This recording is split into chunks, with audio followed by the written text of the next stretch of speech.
ಸಚಿವರು ಹಾಗೂ ಮಾನ್ಯ ಹಣಕಾಸು ಅಧಿಕಾರಿಗಳು ದಯಮಾಡಿ ವೇದಿಕೆಗೆ ಆಗಮಿಸಬೇಕು.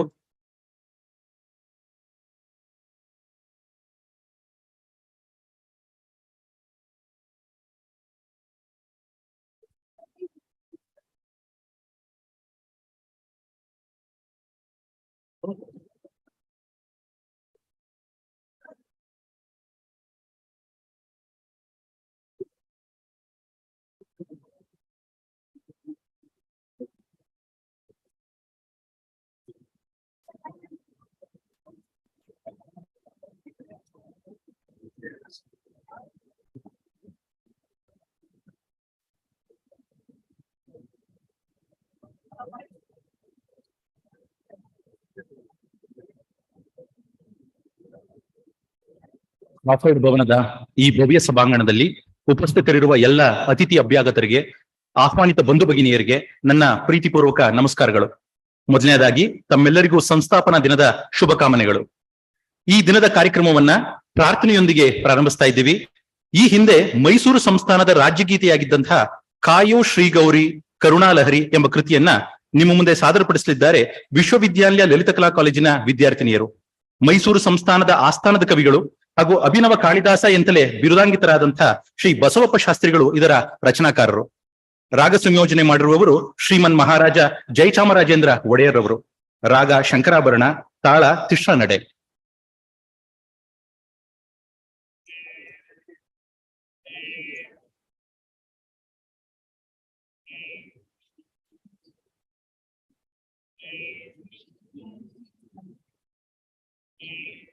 कायो श्री गौरी करुणालहरी तोयजाक्षी शंकरीश्वरी। कायो श्री गौरी करुणालहरी तोयजाक्षी शंकरीश्वरी। वैमानिक भावार्चित कोमल करपादे श्रीमान्वित भूमास्पदे कामित फलदे। वैमानिक भावार्चित कोमल करपादे श्रीमान्वित भूमास्पदे कामित फलदे। कायो श्री गौरी करुणालहरी तोयजाक्षी शंकरीश्वरी।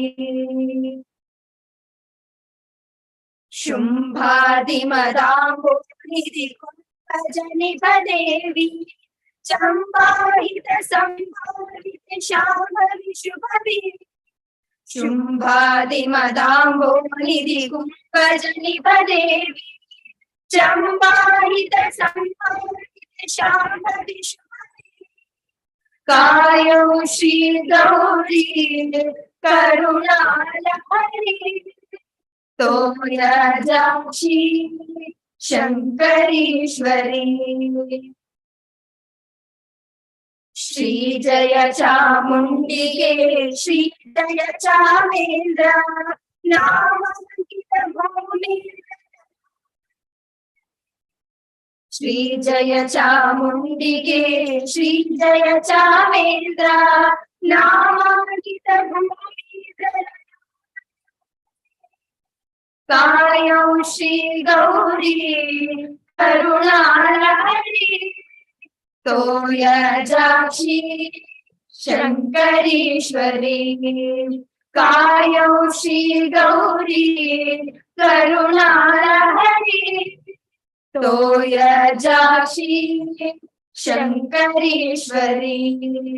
तोयजाक्षी शंकरीश्वरी। तोयजाक्षी शंकरीश्वरी।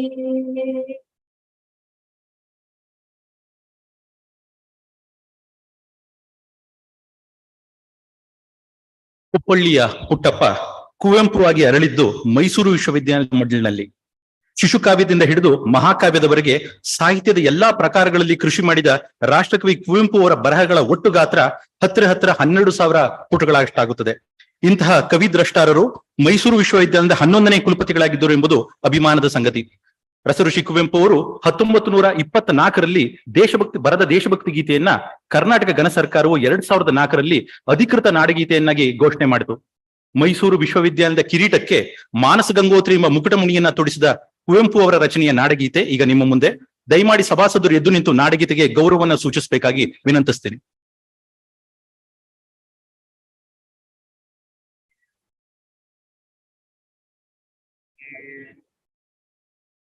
ಜಯ ಭಾರತ ಜನನಿಯ ತನುಜಾತೆ, ಜಯ ಹೇ ಕರ್ನಾಟಕ ಮಾತೆ, ಜಯ ಸುಂದರ ನದಿವನಗಳ ನಾಡೆ, ಜಯ ಹೇ ರಸ ಋಷಿಗಳ ಬೀಡೆ.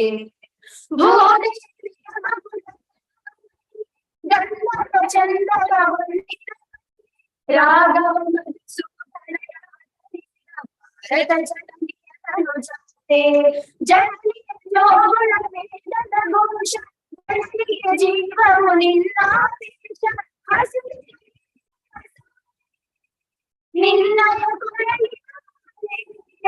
ಕಪಿಲ ಪತಂಜಲ ಗೌತಮ ಜಿನನುತ ಭಾರತ ಜನನಿಯ ತನುಜಾತೆ, ಶಂಕರ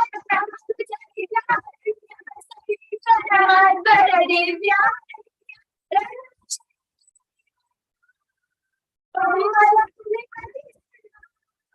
ಕುಮಾರ ವ್ಯಾಸರ ಮಂಗಳ ಧಾಮ, ಕವಿ ಕೋಗಿಲೆಗಳ ಪುಣ್ಯಾರಾಮ, ನಾನಕ ರಾಮಾನಂದ ಕಬೀರರ ಭಾರತ ಜನನಿಯ ತನುಜಾತೆ,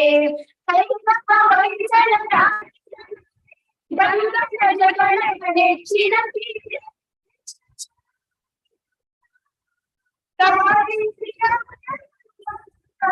ಚೈತನ್ಯ ಪರಮಹಂಸ ವಿವೇಕರ ಭಾರತ ಜನನಿಯ ತನುಜಾತೆ, ಸರ್ವ ಜನಾಂಗದ ಶಾಂತಿಯ ತೋಟ, ರಸಿಕರ ಕಂಗಳ ಸೆಳೆಯುವ ನೋಟ,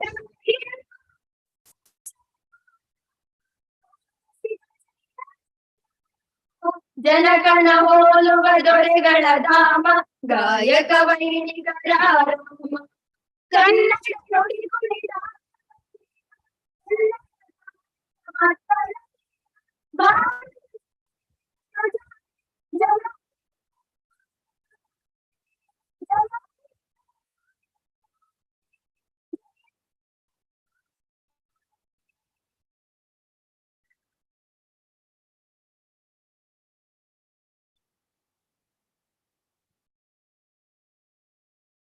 ಪ್ರಾರ್ಥನೆ ಹಾಗೂ ನಾಡಗೀತೆಯನ್ನ ಸುಶ್ರಾವ್ಯವಾಗಿ ಪ್ರಸ್ತುತಪಡಿಸಿದಂತ ಕುಮಾರಿ ಮಾನಸ, ಕುಮಾರಿ ಅನೀಶಾ, ಕುಮಾರಿ ಕಲ್ಯಾಣಿ, ಕುಮಾರಿ ಶ್ವೇತಾ ಮತ್ತು ಕುಮಾರಿ ಅನನ್ಯ ಅವರಿಗೆ ಹೃತ್ಪೂರ್ವಕ ವಂದನೆಗಳು. ಈ ಕಾರ್ಯಕ್ರಮದ ರೂವಾರಿಗಳು ಹಾಗೂ ವಿಶ್ವವಿದ್ಯಾಲಯದ ಆಡಳಿತಾಂಗದ ಮುಖ್ಯಸ್ಥರಾದಂತಹ ಶ್ರೀಮತಿ ವಿ.ಆರ್. ಶೈಲಜಾ ಅವರು ನಮ್ಮೊಂದಿಗಿದ್ದಾರೆ. Shrimati Shailaja's illustrious professional career spans over 2 decades. She began her professional journey as a high school teacher at CFTRA School, Mysuru in 2001. Srimati Shailaja's career as an administrator began in 2006 when she joined the Revenue Department of Government of Karnataka as a KAS officer. During her tenure, she served in various capacities, including Tahsildar of Magadi, Pandavapura, Arkalgudu, T. Narsipura, and Piriyapatna taluks. In 2013, Shailaja was appointed as the Zonal Commissioner of Mysore City Corporation, where she played a crucial role in the development of the city. She later served as the Project Director of DUDC in Ramnagar and Chief Administration Officer of the Kaveri Neeravari Nigama Limited in Mysuru. From 2018 to 2020, she has served as the Assistant Commissioner at Pandavapura Subdivision.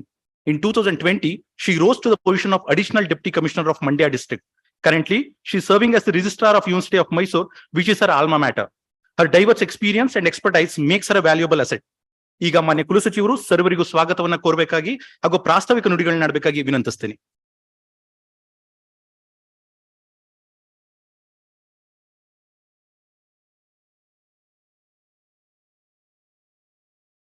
Thank you doctor Lohit. ಇಲ್ಲಿ ನೆರೆದಿರುವಂತಹ ಎಲ್ಲ ಮಹನೀಯರು, ಮಹಿಳೆಯರು, ಗೌರವಾನ್ವಿತ ಅತಿಥಿಗಳು, ಸಿಂಡಿಕೇಟ್ನ ಸದಸ್ಯರು, ಗೌರವಾನ್ವಿತ academic ಕೌನ್ಸಿಲ್ನ ಸದಸ್ಯರು, ಅನುಭವಿ ಅಧ್ಯಾಪಕ ವರ್ಗದವರು, ಸಿಬ್ಬಂದಿ ವರ್ಗದವರು, ಆಡಳಿತ ಅಧಿಕಾರಿ ವರ್ಗದವರು, ಪ್ರಿಯ ವಿದ್ಯಾರ್ಥಿಗಳು, ಎಲ್ಲರಿಗೂ ಕೂಡ ಇವತ್ತಿನ ಐತಿಹಾಸಿಕ ದಿನದ ಶುಭಾಶಯಗಳನ್ನ ಕೋರ್ತಾ ಶುಭೋದಯವನ್ನ ಕೋರ್ತಾ ಇದ್ದೇನೆ. ಬಹಳ ಒಂದು ಮಿಶ್ರ ಅನುಭವದಲ್ಲಿ ನಾನು ಮಾತಾಡ್ತಾ ಇದ್ದೇನೆ. ಇದೇ ವಿಶ್ವವಿದ್ಯಾಲಯದಲ್ಲಿ ನನ್ನ ವಿದ್ಯಾರ್ಜನೆಯನ್ನ ಪೂರ್ಣಗೊಳಿಸಿ ಇಲ್ಲಿಂದ ವೃತ್ತಿಪರ ಬದುಕಿಗೋಸ್ಕರ ಹೊರಟವಳು ವಾಪಸ್ ಇವತ್ತಿನ 107ನೇ ಮೈಸೂರು ವಿಶ್ವವಿದ್ಯಾಲಯದ ಐತಿಹಾಸಿಕ ದಿನಾಚರಣೆಯ ಸಂದರ್ಭದಲ್ಲಿ ನಿಮ್ಮ ಮುಂದೆ ನಿಂತಿರೋದಕ್ಕೆ ಬಹಳ ಹರ್ಷವನ್ನ ವ್ಯಕ್ತಪಡಿಸ್ತಾ, ಇದು ನನ್ನ ಸೌಭಾಗ್ಯ ಅಂತ ಭಾವಿಸ್ತಾ ನನ್ನ ಮಾತನ್ನ ಪ್ರಾರಂಭಿಸ್ತಾ ಇದ್ದೇನೆ. ತಮ್ಗೆಲ್ಲರಿಗೂ ತಿಳಿದಿರೋ ಹಾಗೆ ಭವ್ಯ ಪರಂಪರೆಯನ್ನು ಉಳ್ಳಂತಹ ಮೈಸೂರು ವಿಶ್ವವಿದ್ಯಾಲಯವನ್ನ ಸ್ಥಾಪಿಸಿರೋದು 1916ರಲ್ಲಿ ಇದೇ ದಿನ ಜುಲೈ 27ರಂದು. ಅಂದಿನ ನಾಡದೊರೆ ಆದರ್ಶ ದೊರೆ ಅಂತ ಹೇಳಿ ಬಿರುದಾಂಕಿತ ನಾಲ್ವಡಿ ಕೃಷ್ಣರಾಜ ಒಡೆಯರ್ ಅವರ ದೂರದೃಷ್ಟಿತ್ವ, ನಾಯಕತ್ವ, ಅವರ ಅನುಭವಿ ನಾಯಕತ್ವದ ಕಾರಣದಿಂದಾಗಿ ಈ ವಿಶ್ವವಿದ್ಯಾಲಯವನ್ನ ಸ್ಥಾಪನೆ ಮಾಡಲಾಯಿತು. ಈ ಮನೆಯನ್ನ ಬೆಳಗ್ಬೇಕು ಅಂತ ಹೇಳಿದ್ರೆ ಆ ಮನೆಯ ಮಕ್ಕಳು ವಿದ್ಯಾವಂತರಾಗಬೇಕು ಅನ್ನುವಂತಹ ಮಹೋನ್ನತ ಉದ್ದೇಶವನ್ನ ಇಟ್ಕೊಂಡು ಈ ವಿಶ್ವವಿದ್ಯಾಲಯವನ್ನ ಪ್ರಾರಂಭ ಮಾಡಿ ಶತಮಾನಗಳೇ ಕಳೆದಿದ್ದಾವೆ. ನಾವೀಗಾಗ್ಲೇನೆ ಶತಮಾನ ಉತ್ಸವವನ್ನು ಆಚರಿಸಿದ್ದೇವೆ. ಶತಮಾನವನ್ನು ದಾಟಿ ನಾವು ನಡೀತಾ ಇದ್ದೀವಿ ಅಂತ ಹೇಳಿದ್ರೆ ಇದನ್ನ ಪ್ರಾರಂಭ ಮಾಡಿದಂತಹ ಮಹಾನುಭಾವರ ಧ್ಯೇಯೋದ್ದೇಶಗಳು ಯಾವ ರೀತಿ ಇದಾವೆ ಅನ್ನೋದನ್ನ ನಾವೆಲ್ಲರೂ ಕೂಡ ಅರ್ಥಕೊಳ್ಬೇಕು. ತಮ್ಗೆಲ್ಲ ತಿಳಿದಿರೋ ಹಾಗೆ ಇವತ್ತು ಸಂಸ್ಥಾಪನಾ ದಿನಾಚರಣೆ ಮಾಡ್ತೀವಿ ಅಂತ ಹೇಳಿದ್ರೆ ನಮ್ಮ ಸನ್ಮಾನ್ಯ ಶ್ರೀ ನಾಲ್ವಡಿ ಕೃಷ್ಣರಾಜ ಒಡೆಯರ್ ಅವರ ಪೂಜ್ಯನೀಯ ಕೆಲಸಗಳನ್ನ ನಾವು ನೆನಿಬೇಕಾಗಿರೋದು ನಮ್ಮೆಲ್ಲರ ಕರ್ತವ್ಯ ಅಂತ ಹೇಳಿ ಭಾವಿಸ್ತೇನೆ. ಅವರು ನಮ್ಮ ಸಂಸ್ಥಾಪನಾ ಏನು ಮನೆತನ ಇದೆ ಅವರ ಧ್ಯೇಯೋದ್ದೇಶಗಳನ್ನ ನಾವು ನೋಡೋದಾದ್ರೆ ತಮ್ಗೆಲ್ಲರಿಗೂ ತಿಳಿದಿರೋ ಹಾಗೆ ನಮ್ಮ ವಿಶ್ವವಿದ್ಯಾಲಯದ ಸಂಸ್ಥಾಪನಾ ಮೌಲ್ಯಗಳು ಮಾಡೆಸ್ಟಿ, ವಿನಮ್ರತಾ, ಒರಿಜಿನಾಲಿಟಿ, ನವೀನತಾ, ಅಂಡರ್ಸ್ಟ್ಯಾಂಡಿಂಗ್, ಅವಗಮನಂ, ಲೀಡರ್ಶಿಪ್, ನಾಯಕತ್ವ, ಯರ್ನಿಂಗ್, ಅಭಿಲಾಷಂ, ಜ್ಞಾನದಾಹದ ಹೊಂದುವಿಕೆ, ಅಕೌಂಟಬಿಲಿಟಿ, ಉತ್ತರದಾಯಿತ್ವ, ಈ ರೀತಿಯ ಮಹೋನ್ನತ ಮೌಲ್ಯಗಳನ್ನ ಇಟ್ಕೊಂಡು ಈ ವಿಶ್ವವಿದ್ಯಾಲಯನ ಸ್ಥಾಪನೆ ಮಾಡಿರಂತಹ ವಿಚಾರದಿಂದಾಗಿ ನಾವೀಗಾಗಲೇ ಶತಮಾನವನ್ನ ಪೂರೈಸಿ ಮುನ್ನಡೀತಾ ಇದ್ದೀವಿ. ನಮ್ಮ ಇಲ್ಲಿನ ಸಮಾಜದ ಶ್ರೇಯೋಭಿಲಾಷೆಗಳಿಗೆ ಜಾಗತಿಕ ಅವಕಾಶಗಳನ್ನ ಬಳಸ್ಕೊಳ್ಳುವಂತಹ ಶ್ರೇಯೋಭಿಲಾಷೆಯನ್ನ ಇಟ್ಕೊಂಡು ನಾವು ಬದಲಾಗುತ್ತಿರುವಂತಹ ಕ್ಷಿಪ್ರ ಸನ್ನಿವೇಶದಲ್ಲಿ ನಮ್ಮನ್ನು ನಾವು ಒಡ್ಕೊಳ್ಳುವಂತಹ ಸಾಮರ್ಥ್ಯವನ್ನ ಬೆಳೆಸ್ಕೊಳ್ಳಿಕ್ಕೆ ಕಾರಣ ಆಗಿರೋದು ಈ ವಿಶ್ವವಿದ್ಯಾನಿಲಯ. ತಮ್ಗೆಲ್ಲ ಗೊತ್ತಿರೋ ಹಾಗೆ ಸಾಮಾಜಿಕ ಅಭಿವೃದ್ಧಿಯನ್ನ ಹೊಂದಬೇಕಾದ್ರೆ ಸಮಾಜದ ಸರ್ವ ಸಂಪನ್ಮೂಲವನ್ನ ಒಗ್ಗೂಡಿಸ್ಕೊಂಡು ವಿಶ್ವಮಟ್ಟದ ವಿಶ್ವವಿದ್ಯಾಲಯವನ್ನ ಸ್ಥಾಪಿಸುವಂತಹ ಧ್ಯೇಯ ಹೊಂದಿತ್ತು. ವಿವಿಧ ಜ್ಞಾನ ಶಿಸ್ತುಗಳ ಕಲಿಕೆ, ಮಾನವ ಬಂಡವಾಳದ ಉದ್ದೀಪನ, ನೈತಿಕ ಸ್ಥೈರ್ಯದ ನಾಳಿನ ನಾಯಕರಾಗುವಂತಹ ಸಾಮರ್ಥ್ಯವುಳ್ಳ ವ್ಯಕ್ತಿಗಳನ್ನ ವಿದ್ಯಾರ್ಥಿಗಳನ್ನ ರೂಪಿಸುವಂತಹ ಹೆಗ್ಗುರಿಯನ್ನ ಹೊಂದಿದ್ದಂತಹ ವಿಶ್ವವಿದ್ಯಾನಿಲಯ ಇದು. ಅಂತಹ ವಿಶ್ವವಿದ್ಯಾಲಯವನ್ನ ಸ್ಥಾಪಿಸಿದಂತಹ ಸ್ಥಾಪಕ ಪ್ರಭುಗಳಿಗೆ ನಾವೆಲ್ಲರೂ ಕೂಡ ಚಿರಋಣಿಯಾಗಿದ್ದೇವೆ ಅಂತ ಹೇಳಿ ತಮ್ಗಳಿಗೆ ತಿಳಿಸ್ತಾ, ಇವತ್ತಿನ ಕಾರ್ಯಕ್ರಮದಲ್ಲಿ ನಾವು ಕೇವಲ ಸಂಸ್ಥಾಪಕರನ್ನ ನೆನೆಯೋದು, ಅವರಿಗೆ ಭಕ್ತಿಯನ್ನ ಪ್ರದರ್ಶಿಸುವುದು ಮಾತ್ರ ಆಗೋದಿಲ್ಲ. ಈ ಪರಂಪರೆಗೆ ಮೂಲ ಕಾರಣೀಭೂತರಾಗಿ ದುಡಿದಂತಹ ಎಲ್ಲ ಅನುಭವಿ ಅಧ್ಯಾಪಕ ವರ್ಗಗಳು, ಆಗಿನ ಆಡಳಿತವನ್ನ ಹಿಡಿದು ನಡೆಸಿದಂತಹ ಮಾನ್ಯ ಕುಲಪತಿಗಳು, ಆಡಳಿತದ ಅಧಿಕಾರಿಗಳು, ಸಂಶೋಧನಾ ನಿರತ ಅನುಭವಿ ಅಧ್ಯಾಪಕರು, ನಮ್ಮ ಸಿಬ್ಬಂದಿ ವರ್ಗ, ಎಲ್ಲಕ್ಕೂ ಮೀರಿ ಬಹಳ ಹೆಚ್ಚು ವಿದ್ಯಾರ್ಜನೆಯ ದಾಹವನ್ನ ಜ್ಞಾನವನ್ನ ವಿಸ್ತರಿಸ್ಕೊಳ್ಳುವಂತಹ ಹೆಗ್ಗುರುತಿನಿಂದ ಇಲ್ಲಿ ಕಲ್ತು ಸಮಾಜದ ಮೂಲ ಅಂಶಗಳಲ್ಲಿ ಲೀನರಾಗಿ ಸಮಾಜವನ್ನ ಮುನ್ನಡೆಸುವಂತಹ ವಿದ್ಯಾರ್ಥಿ ಸಮೂಹ, ಲಕ್ಷಗಟ್ಟಲೆ ವಿದ್ಯಾರ್ಥಿ ಸಮೂಹ ಇಲ್ಲಿಂದ ಹೊರ ಹೋಗಿದೆ. ಅವರೆಲ್ಲರ ಅವಿರತ ನಿರಂತರ ಪ್ರಯತ್ನ, ಅವರ ಕಾಣಿಕೆಯನ್ನ ನಾವು ಈ ಒಂದು ದಿನದಲ್ಲಿ ಈ ಒಂದು ವಿಶ್ವವಿದ್ಯಾಲಯದ ಪರಂಪರೆಯಲ್ಲಿ ನಾವು ನೆನಿಬೇಕಾಗತ್ತೆ. ವಿವಿಯ ಬಗ್ಗೆ ಹೇಳೋದಾದ್ರೆ 85 ಸ್ನಾತಕೋತ್ತರ ವಿಭಾಗಗಳು, 150ಕ್ಕೂ ಹೆಚ್ಚು ಸ್ನಾತಕೋತ್ತರ ವಿಷಯಗಳನ್ನ ಒಳಗೊಂಡಿರುವಂತಹ 2000ನೇ ಇಸ್ವಿನಲ್ಲಿ 5 ನಕ್ಷತ್ರಗಳ ಶ್ರೇಣಿಯನ್ನ ನ್ಯಾಕ್ನಲ್ಲಿ ಹೊಂದಿದ್ದಂತಹ ಮೊದಲ ಕರ್ನಾಟಕದ ಪಬ್ಲಿಕ್ ಯೂನಿವರ್ಸಿಟಿಯಾಗಿ ಹೊರಹೊಮ್ಮಿದ್ದಂತಹ ವಿಶ್ವವಿದ್ಯಾಲಯ. ನಂತರದ ನ್ಯಾಕ್ ಆವೃತ್ತಿಗಳಲ್ಲಿ ನಾವು A+ ಗ್ರೇಡ್ಗೆ ಬಂದು ನಿಂತಿದ್ದೇವೆ. 2023ರ NIRF ರ್ಯಾಂಕಿಂಗ್ ನಲ್ಲಿ ನಾವೀಗ 44ನೇ ಶ್ರೇಣಿಯನ್ನ ಹೊಂದಿದ್ದೇವೆ. ಆದ್ರೂ ಕೂಡ ನಮ್ಮ ಏನು ವಿಶ್ವವಿದ್ಯಾಲಯದ ಘನತೆ ಏನಿದೆ ಅದನ್ನ ನಿರಂತರ ಪ್ರಜ್ವಲಿಸುವಂತೆ ಮಾಡ್ಲಿಕ್ಕೆ ನಮ್ಮ ಅಧ್ಯಾಪಕ ವರ್ಗ, ಸಂಶೋಧನಾರ್ಥಿಗಳು, ವಿದ್ಯಾರ್ಥಿಗಳು, ಆಡಳಿತ ರಂಗದವರು, ಇಲ್ಲಿ ದುಡಿದು ಹೋದಂತಹ ಎಲ್ಲ ಹಿರಿಯ ಮಾನ್ಯ ವಿಶ್ರಾಂತ ಕುಲಪತಿಗಳು ಮತ್ತು ಶೈಕ್ಷಣಿಕ ರಂಗದಲ್ಲಿ ನಿರಂತರವಾಗಿ ತಮ್ಮ ಸೇವೆಯನ್ನ ಸಲ್ಲಿಸ್ತಾ ಇರುವಂತಹ ನೇರ ಕೆಲಸ ಮಾಡಿದಂತಹ ಬುದ್ಧಿಜೀವಿಗಳು, ಅಕಾಡೆಮಿಷಿಯನ್ಸ್, ವಿಜ್ಞಾನಿಗಳ ನಿರಂತರ ಸೇವೆಯನ್ನು ನೆನೆಯುವಂತಹ ಒಂದು ವಿಚಾರವಾಗಿದೆ. ಈಗಾಗ್ಲೇನೆ department of science and technology UGC ಅನುದಾನಗಳ ಘಟಕಗಳಿದ್ದಾವೆ. ರಾಷ್ಟ್ರೀಯ ಸಂಶೋಧನಾ ಸೌಲಭ್ಯವುಳ್ಳ ಮಾನಸ ಗಂಗೋತ್ರಿ ವಿಭಾಗಗಳಿದ್ದಾವೆ. 15ಕ್ಕೂ ಮೀರಿದ ಅಧ್ಯಯನ ಪೀಠಗಳಿದ್ದಾವೆ. ನಮ್ಮದೇ ಆದ ದೈಹಿಕ ಶಿಕ್ಷಣ ವಿಭಾಗ ಇದೆ. ನಮ್ಮಲ್ಲಿ ಆಂತರಿಕವಾಗಿ ಲಕ್ಷಾಂತರ ಮಕ್ಕಳು, ನಮ್ಮ ಸ್ಥಳೀಯ, ರಾಜ್ಯದ, ರಾಷ್ಟ್ರದ ಮಕ್ಕಳು ಅಧ್ಯಯನ ಮಾಡೋದ್ರ ಜೊತೆಗೆ ಬಹುಸಂಖ್ಯಾತ ಅಂತಾರಾಷ್ಟ್ರೀಯ ವಿದ್ಯಾರ್ಥಿಗಳು ಕೂಡ ಇಲ್ಲಿ ಅಧ್ಯಯನವನ್ನ, ವಿದ್ಯಾರ್ಜನೆಯನ್ನ, ಸಂಶೋಧನೆಯನ್ನ ಕೈಗೊಳ್ಳೋದ್ರ ಮೂಲಕ ವಿಶ್ವವಿದ್ಯಾಲಯವನ್ನ ಅಂತಾರಾಷ್ಟ್ರೀಯ ಮಟ್ಟದ ಸಾಮರ್ಥ್ಯವನ್ನ ಪ್ರದರ್ಶಿಸ್ಲಿಕ್ಕೂ ಕೂಡ ಕಾರಣವಾಗಿದೆ. ಸೊ ಈ ಹೊತ್ತಿನಲ್ಲಿ ನಾನು ಈ ಒಂದು ಪರಂಪರೆಯನ್ನ ಸ್ಥಾಪಿಸುವಲ್ಲಿ, ಈ ವಿಶ್ವವಿದ್ಯಾಲಯದ ಭವ್ಯತೆಯನ್ನ ಸ್ಥಾಪಿಸುವಲ್ಲಿ ದುಡ್ದಂತ ಎಲ್ಲ ಮಹನೀಯರನ್ನ ನೆನೆಸ್ಕೊಳ್ಳುವಂತ ಕೆಲಸವನ್ನ ಮಾಡ್ತಾ ಇದ್ದೇನೆ. ಜೊತೆಗೆ ಇವತ್ತಿನ ಕಾರ್ಯಕ್ರಮದಲ್ಲಿ ಆಗಮಿಸಿರುವಂತಹ ನಮ್ಮ ಗೌರವಾನ್ವಿತ ಅತಿಥಿಗಳನ್ನ, ಅಭ್ಯಾಗತರನ್ನ ನಾನು ಸ್ವಾಗತ ಮಾಡುವಂತಹ ಕೆಲಸವನ್ನು ಕೂಡ ಮಾಡ್ತಾ ಇದ್ದೇನೆ. ಶ್ರೀ ಯದುವೀರ್ ಕೃಷ್ಣದತ್ತ ಚಾಮರಾಜ ಒಡೆಯರ್ ಅವರು ರಾಜವಂಶಸ್ಥರು, ಮೈಸೂರು ಅರಮನೆ, ಮೈಸೂರು. ಇವರನ್ನ ಘನ ಉಪಸ್ಥಿತಿ ಹಾಗೂ ಇವರ ಉಪಸ್ಥಿತಿಯನ್ನು ನಾವು ಕೋರಿದ್ವಿ. ಅವರ ವೈಯಕ್ತಿಕ ಹಾಗೂ ಇತರೆ ತುರ್ತು ಕಾರಣಗಳಿಂದಾಗಿ ಶ್ರೀಯುತರು ಇಲ್ಲಿಗೆ ಆಗಮಿಸ್ಲಿಕ್ಕೆ ಸಾಧ್ಯ ಆಗಿಲ್ಲ. ನಮ್ಮೆಲ್ಲ ಯುವ ಪೀಳಿಗೆಗೆ ಮಾದರಿಯಾಗಿರುವಂತಹ ರಾಜಮನೆತನದ ಒಬ್ಬ ನಾಯಕತ್ವ ಗುಣವುಳ್ಳಂತಹ ವ್ಯಕ್ತಿ ಅವರಾಗಿದ್ದಾರೆ. ವಿಶ್ವವಿದ್ಯಾಲಯದ ಎಲ್ಲ ಚಟುವಟಿಕೆಗಳಲ್ಲಿ, ಎಲ್ಲ ವಿಚಾರಗಳಲ್ಲೂ ಕೂಡ ಅವರು ತಮ್ಮ ಪ್ರೋತ್ಸಾಹವನ್ನ ನೀಡ್ತಾ ಬಂದಿದ್ದಾರೆ. ಅವರ ಅನುಪಸ್ಥಿತಿಯಲ್ಲಿ ಶ್ರೀ ಯದುವೀರ್ ಕೃಷ್ಣದತ್ತ ಚಾಮರಾಜ ಒಡೆಯರ್ ಅವರಿಗೆ ನಾನು ವೈಯಕ್ತಿಕವಾಗಿ, ವಿಶ್ವವಿದ್ಯಾಲಯದ ಪರವಾಗಿ, ಇಲ್ಲಿ ನೆರೆದಿರುವಂತ ಎಲ್ಲ ಮಹನೀಯರ ಪರವಾಗಿ ಹೃತ್ಪೂರ್ವಕ ಸ್ವಾಗತವನ್ನ ಕೋರ್ತೇನೆ. ಶ್ರೀಯುತರು ನಮ್ಮಲ್ಲಿ ಆಗಮಿಸಿರುವಂತಹ ಗೌರವಾನ್ವಿತ ಕುಲಪತಿಗಳು, ವಿಜ್ಞಾನ ವಿಶ್ವವಿದ್ಯಾನಿಲಯ ಗುಂಟೂರು, ಶ್ರೀಯುತ professor doctor P. Nagabhushan sir. ಅವರ ಪ್ರೊಫೈಲ್ ಅನ್ನ ಓದ್ಲಿಕ್ಕೆ ನಂಗೆ 2 ದಿವಸ ಬೇಕಾಗುತ್ತೆ. ಅಷ್ಟೊಂದು ಸಾಧನೆ ಮಾಡಿರುವಂತಹ ವ್ಯಕ್ತಿತ್ವ. ದಿನಾಂಕ 20ನೇ ತಾರೀಕು ಇದೇ ತಿಂಗಳು ನಮ್ಮ ಗೌರವಾನ್ವಿತ ಸಿಂಡಿಕೇಟ್ ಸದಸ್ಯರು, ನಮ್ಮ ಗೌರವಾನ್ವಿತ ಇತರೆ ನಿಕಾಯಗಳ ಡೀನರು, ನಮ್ಮ ವಿಶ್ವವಿದ್ಯಾಲಯದ ಅಧಿಕಾರಿಗಳ ಸಭೆಯನ್ನ ಮಾಡಿದ್ವಿ. ಈಗಿರುವಂತಹ ವ್ಯಾಕ್ಯೂಮ್ ಪರಿಸ್ಥಿತಿಯಲ್ಲಿ ನಮ್ಮ ಸಂಸ್ಥಾಪನಾ ದಿನಾಚರಣೆಯನ್ನ ಮಾಡುವಾಗ ನಾವೆಲ್ಲರೂ ಒಂದು ಕಲೆಕ್ಟಿವ್ ನಿರ್ಣಯವನ್ನ ತಗೊಂಡು ಮುಂದುವರಿಯೋಣ ಅಂತ ಹೇಳಿ ನಮ್ಮ ಅಭಿಲಾಷೆಯಾಗಿತ್ತು. ಸೊ ಎಲ್ಲರ ಒಂದು ಸಂಘಟನಾತ್ಮಕ ನಿರ್ಣಯ ಏನಾಗಿತ್ತು ಅಂತ ಹೇಳಿದ್ರೆ, ಪ್ರೊಫೆಸರ್ ನಾಗಭೂಷಣ್ ಸರ್ ಅವರನ್ನ ನಾವು ಇಲ್ಲಿಗೆ ಕರೆಸೋಣ.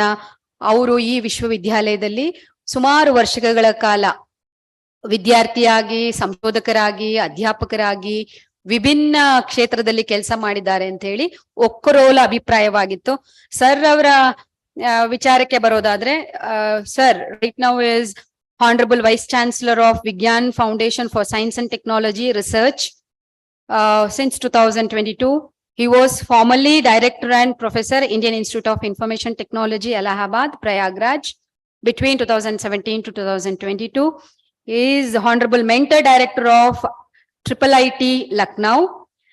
In our university, ನಮ್ಮ ವಿಶ್ವವಿದ್ಯಾಲಯದಲ್ಲಿ ಪ್ರೊಫೆಸರ್ ಆಗಿ ಕಾರ್ಯನಿರ್ವಹಿಸಿದ್ದಾರೆ, ಯೂನಿವರ್ಸಿಟಿ ನೋಡಲ್ ಅಧಿಕಾರಿಯಾಗಿ ಕಾರ್ಯನಿರ್ವಹಿಸಿದ್ದಾರೆ, ಅಕಾಡೆಮಿಕ್ ರಿಫಾರ್ಮೇಶನ್ ಕಮಿಟಿಯ ಚೇರ್ಮನ್ ರಾಗಿ ಅವರು ಕಾರ್ಯನಿರ್ವಹಿಸಿದ್ದಾರೆ. He has been mentor for specialized program in design, creative art, Tibetan studies conducted at specified centers of University of Mysore. He has been Chief Nodal Officer, CBCS and CAGP.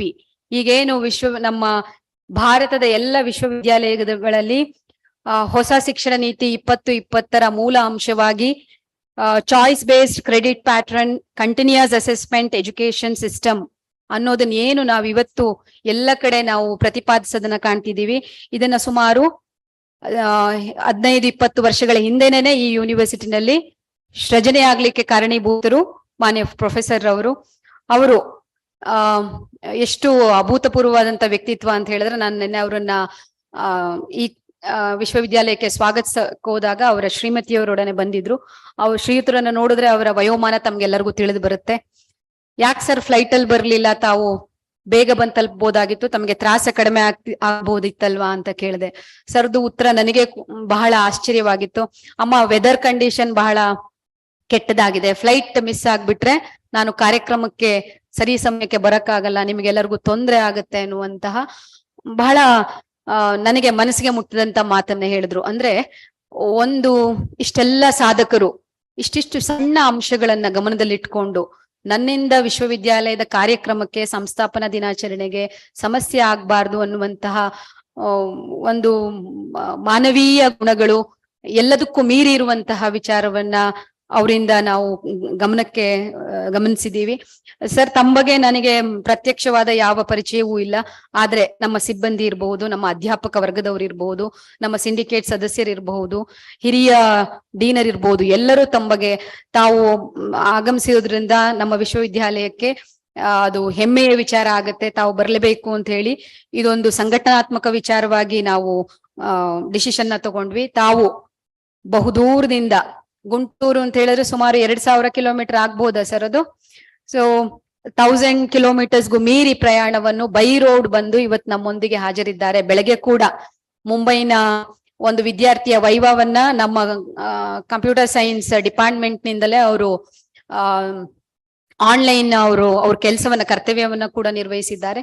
So ಇಷ್ಟೊಂದು ಕರ್ತವ್ಯ ಪರತೆ, ಇಷ್ಟೊಂದು ಮೇಧಾವಿತನ, ಇಷ್ಟೊಂದು ನಾಯಕತ್ವದ ಗುಣ, visionary thoughts ಇರುವಂತಹ ಮಹಾನ್ ವ್ಯಕ್ತಿತ್ವ ಉಳ್ಳಂತಹ ಗೌರವಾನ್ವಿತ ವೈಸ್ ಚಾನ್ಸಲರು, ವಿಜ್ಞಾನ್ foundation for science and technology and research, ಎಲ್ಲದಕ್ಕೂ ಮೀರಿ ಈ ವಿಶ್ವವಿದ್ಯಾಲಯವನ್ನ ಕಟ್ಟುವಲ್ಲಿ ಬಹಳ ಪಾತ್ರ ವಹಿಸಿದಂತಹ ಪ್ರೊಫೆಸರ್ ಡಾಕ್ಟರ್ ನಾಗಭೂಷಣ್ ಸರ್ ಅವರಿಗೆ ವೈಯಕ್ತಿಕವಾಗಿ, ವಿವಿಯ ಪರವಾಗಿ, ಇಲ್ಲಿ ನೆರೆದಿರುವಂತ ಎಲ್ಲ ವಿದ್ಯಾ ಮನಸ್ಸುಗಳ ಪರವಾಗಿ, ಸಂಶೋಧನಾ ಮನಸ್ಸುಗಳ ಪರವಾಗಿ, ವಿದ್ಯಾರ್ಥಿಗಳ ಪರವಾಗಿ ಹೃತ್ಪೂರ್ವಕ ಸ್ವಾಗತವನ್ನ ಕೋರ್ತೇನೆ. ಹಾಗೂ ಗೌರವಾನ್ವಿತರಿಗೆ ವಿವಿಯ ಪರವಾಗಿ ಗೌರವ ಸಮರ್ಪಣೆಯನ್ನ ಮಾಡ್ಲಿಕ್ಕೆ ಬಯಸ್ತೇನೆ.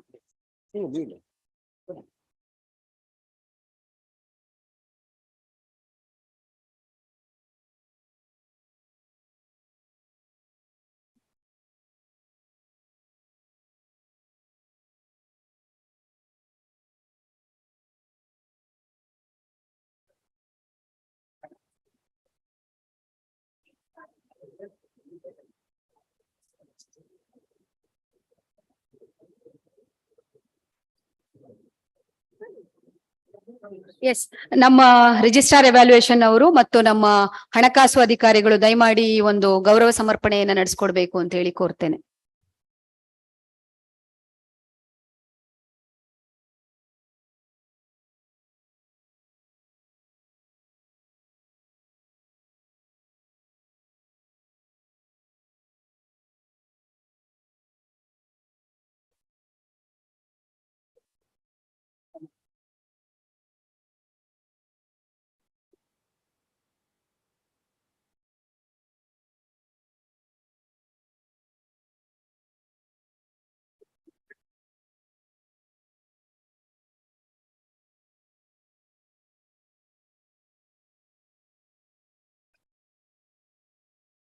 ವೇದಿಕೆಯಲ್ಲಿರುವಂತಹ ಪ್ರೊಫೆಸರ್ KM ಮಹಾದೇವನ್ ರವರು, ಕುಲಸಚಿವರು ಪರೀಕ್ಷಾಂಗ, ನಮ್ಮ ವಿಶ್ವವಿದ್ಯಾನಿಲಯದ ಅಧಿಕಾರಿಗಳಾಗಿದ್ದಾರೆ.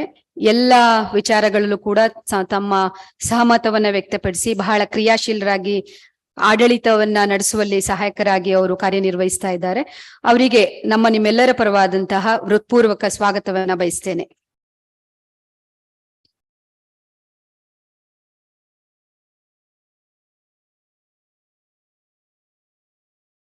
ಡಾಕ್ಟರ್ ಸಂಗೀತ ಗಜಾನನ ಭಟ್ ಮೇಡಮ್ ರವರು ಹಣಕಾಸು ಅಧಿಕಾರಿಗಳಾಗಿ ಇದೇ ವಿಶ್ವವಿದ್ಯಾಲಯದ ಅಲಮ್ನಿಯಾಗಿ ಇವತ್ತು ನಮ್ಮ ಜೊತೆಗೆ ಕಾರ್ಯನಿರ್ವಹಿಸ್ತಾ ಇದ್ದಾರೆ. ನನಗೆ ನನ್ನ ಸಹಪಾಠಿ ಕೂಡ ಹೌದು ಅವರು.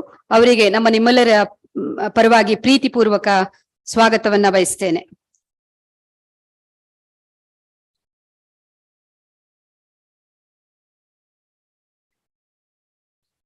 ಬಹಳ ವಿಶೇಷವಾದ ವಿಚಾರ. ಮಾನ್ಯ ಶ್ರೀ ಮಂಜೇಗೌಡ ಸರ್ ಅವರು, ಸನ್ಮಾನ್ಯ ವಿಧಾನ ಪರಿಷತ್ನ ಸದಸ್ಯರು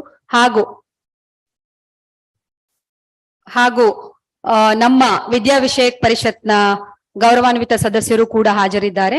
ಅವರಿಗೆ ನಾನು ನಮ್ಮ ನಿಮ್ಮೆಲ್ಲರ ಪರವಾಗಿ ಸ್ವಾಗತವನ್ನ ಬಯಸ್ತೇನೆ. ಇವತ್ತು ಕಾರ್ಯಕ್ರಮಕ್ಕೆ ಹಾಜರಿರುವಂತಹ ಸಿಂಡಿಕೇಟ್ನ ಗೌರವಾನ್ವಿತ ಸದಸ್ಯರಿಗೆ, ವಿದ್ಯಾ ವಿಷಯಕ್ ಪರಿಷತ್ನ ಗೌರವಾನ್ವಿತ ಸದಸ್ಯರಿಗೆ, ಹಣಕಾಸು ಸಮಿತಿಯ ಗೌರವಾನ್ವಿತ ಸದಸ್ಯರಿಗೆ ನಮ್ಮ ನಿಮ್ಮೆಲ್ಲರ ಪರವಾಗಿ ಸ್ವಾಗತವನ್ನ ಬಯಸ್ತೇನೆ.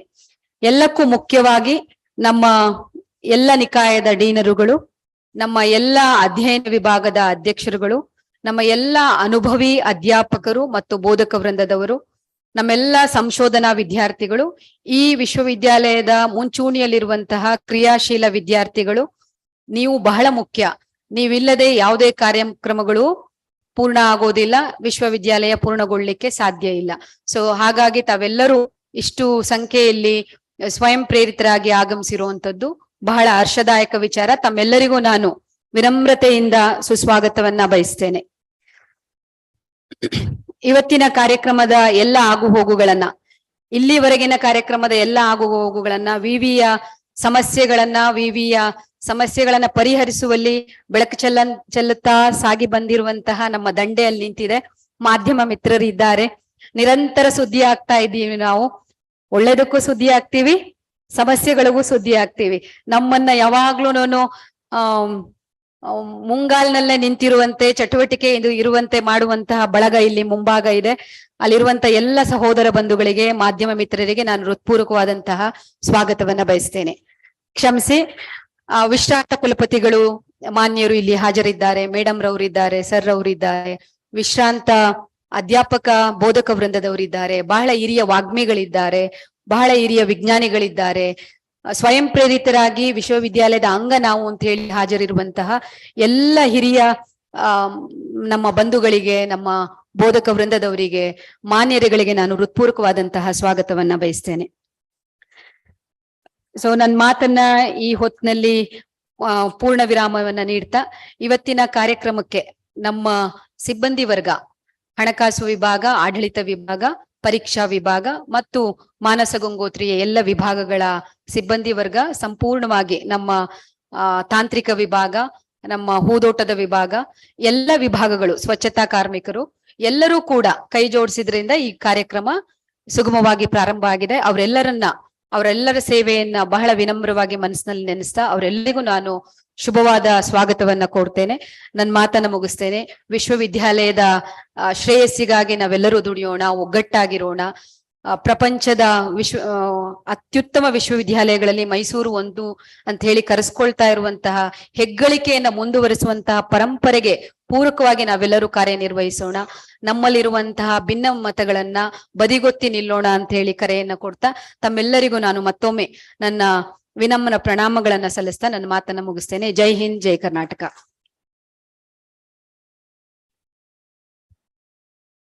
ಎಲ್ಲರನ್ನ ಆತ್ಮೀಯವಾಗಿ ಸ್ವಾಗತಿಸಿದಂತಹ ಮಾನ್ಯ ಕುಲಸಚಿವರು ಕೂಡ ನಿಮ್ಮೆಲ್ಲರ ಪರವಾಗಿ ಪ್ರೀತಿಪೂರ್ವಕವಾದಂತಹ ಸ್ವಾಗತ.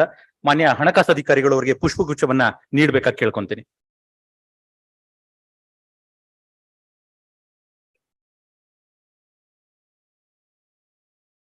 ಬಂಧುಗಳೇ, ಬ್ರಿಟಿಷರಿಂದ ಭಾರತವು ಸ್ವಾತಂತ್ರ್ಯವನ್ನು ಹೊಂದುವ ಮುನ್ನ ದೇಶದಲ್ಲಿ ರಾಜಪ್ರಭುತ್ವ ಹೊಂದಿದ್ದಂತಹ 565 ಸಂಸ್ಥಾನಗಳಿದ್ವು. ಆ 565 ರಾಜರುಗಳು ತಮ್ಮ ಪ್ರಜೆಗಳ ಶ್ರೇಯೋಭಿವೃದ್ಧಿಗಾಗಿ ನೀಡಿದ ಕೊಡುಗೆಯ ಬಗ್ಗೆ ಆಳವಾಗಿ ಅಧ್ಯಯನ ಮಾಡಿದ್ದಲ್ಲಿ ಬಹುತೇಕ ರಾಜರ ಸಾಧನೆ ಶೂನ್ಯ.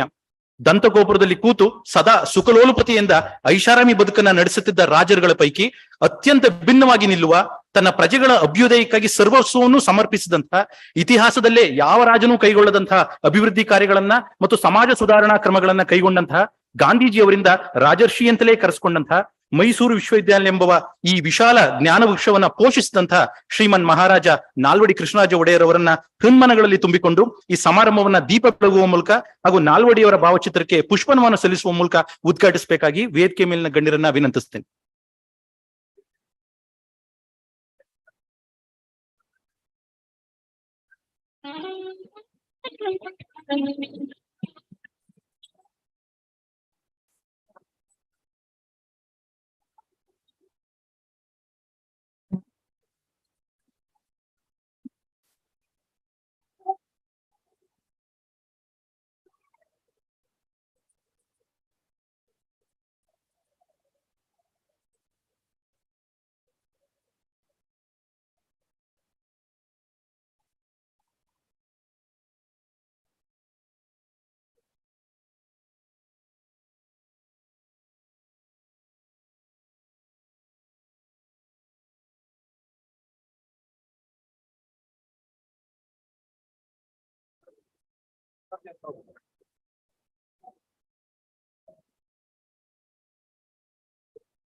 ಕಾರ್ಯಕ್ರಮವನ್ನ ವಿದ್ಯುಕ್ತವಾಗಿ ಉದ್ಘಾಟಿಸಿದಂತಹ ಎಲ್ಲ ಗಣ್ಯರಿಗೂ ಕೂಡ ವಂದನೆಗಳನ್ನ ಸಲ್ಲಿಸ್ತೇನೆ. ಇಂದಿನ ಈ ಸಮಾರಂಭಕ್ಕೆ ಮೈಸೂರು ಸಂಸ್ಥಾನದ ರಾಜವಂಶಸ್ಥರಾದಂತಹ ಶ್ರೀ ಯದುವೀರ್ ಕೃಷ್ಣದತ್ತ ಚಾಮರಾಜ ಒಡೆಯರ್ ಅವರು ಆಗಮಿಸಬೇಕಾಗಿತ್ತು. ಅನಿವಾರ್ಯ ಕಾರಣಗಳಿಂದಾಗಿ ಈ ಸಮಾರಂಭದಲ್ಲಿ ಅವರು ಹಾಜರಿರಲಾಗ್ತಿಲ್ಲ.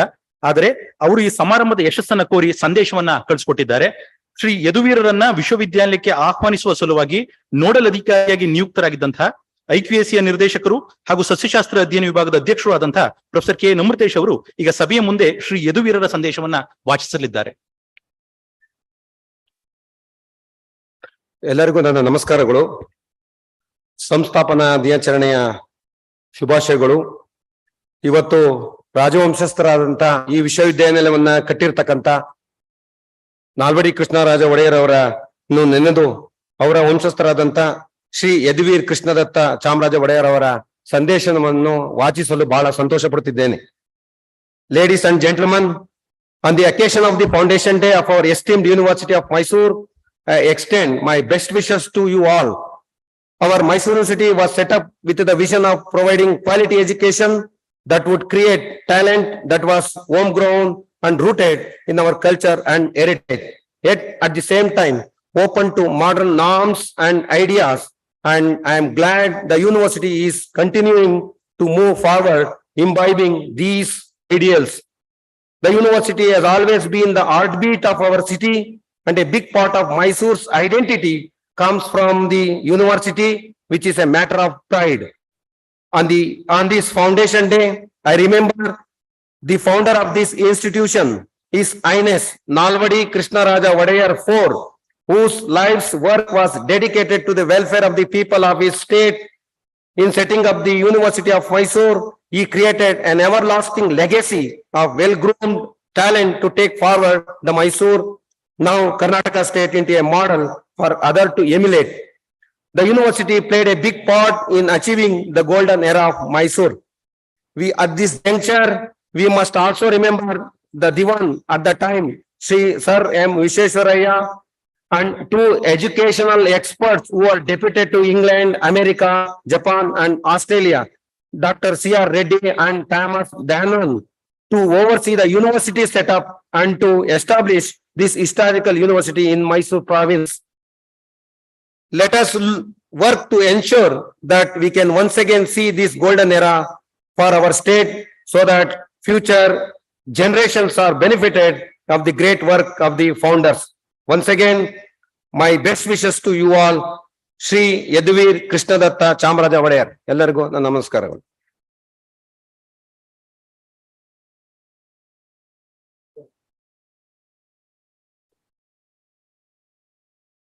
ಈ ಸಮಾರಂಭದಲ್ಲಿ ಇಂದಿನ ಮುಖ್ಯ ಅತಿಥಿಗಳಾದಂತಹ ಪ್ರೊಫೆಸರ್ ಪಿ ನಾಗಭೂಷಣ್ ಅವರ ಧರ್ಮಪತ್ನಿಯಾದಂತ ಲಕ್ಷ್ಮೀಭೂಷಣ್ ಅವರು ನಮ್ಮೊಂದಿಗಿದ್ದಾರೆ. ಅವ್ರಿಗೂ ಕೂಡ ನಿಮ್ಮೆಲ್ಲರ ಪರವಾಗಿ ಪ್ರೀತಿಪೂರ್ವಕವಾದಂತಹ ಸ್ವಾಗತವನ್ನ ಕೋರ್ತೇನೆ.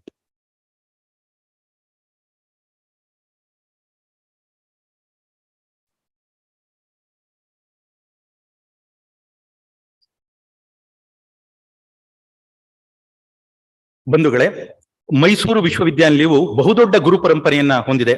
Doctor Sarvepalli Radhakrishnan, C.R. Reddy, K.T. Shah, N.S. Subbarao, B.M. Srikantaiah, Radha Kumud Mukherjee, A.R. Wadia, M.V. Gopalaswamy, Hiriyanna, C.D. Narasimhaiah ಮುಂತಾದ ಘನ ವಿದ್ವಾಂಸರು ಇಲ್ಲಿ ಜ್ಞಾನದೋತ್ಸವವನ್ನ ನೆರವೇರಿಸಿದ್ದಾರೆ. ಇಂಥವರ ಸಾಲಿನಲ್ಲಿ ನಿಲ್ಲಬಹುದಾದಂತ ಮತ್ತೊಂದು ಹೆಸರು professor P Nagabhushan. Now it's my esteemed privilege to introduce Professor P. Nagbhushan, an exceptional educator, researcher, and leader in the field of computer science. With a distinguished career spanning over 4 decades, Professor Nagbhushan has left an indelible mark on the academic and research landscape in India and beyond. Professor Nagbhushan's journey in academia began back in 1983 when he embarked on his academic and research career. Over the years, he has consistently advocated for continuous holistic learning, nurturing countless young minds along the way. Professor Nagbhushan's association with the University of Mysore dates back to 1996 when he joined as a professor of computer science, enriching the institution's academic legacy for over 2 decades until 2020. During his tenure, he has held various pivotal roles, including Director of the Center for Information Science and Technology and Dean of the Faculty of Science and Technology.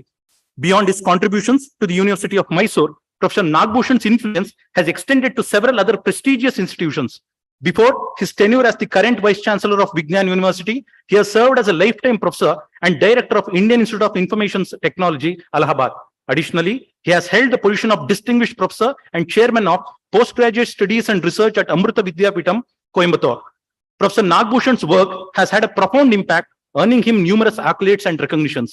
Notably, he received the IEEE Educator of the Year Award in 2021, a testament to his exceptional contributions to education and research. The ICCR Outstanding Academician and Researcher Award is among the many honors that celebrate his lifetime dedication to the advancement of knowledge. Professor Nagbhushan's commitment to academic reform and educational advancement is evident in his role as the chairman of the Academic Information Committee and as the chief nodal officer in implementing CBCS at the University of Mysore. As a highly sought-after visiting professor at international institutions, Professor Nagbhushan has actively contributed to global knowledge exchange, further solidifying his standing as an ambassador for academic networking. He has supervised more than 33 PhD candidates. His contribution to research is truly remarkable. With over 500 publications in reputed journals, with an astounding citation count of 3,400, H-index of 31 and I-10 index of 88. His extensive experience and expertise uniquely qualifying him to deliver today's Foundation Days lecture. His speech promises to be insightful and inspiring one. So, without much ado, I humbly call upon Professor P. Nagbhushan to address this August gathering.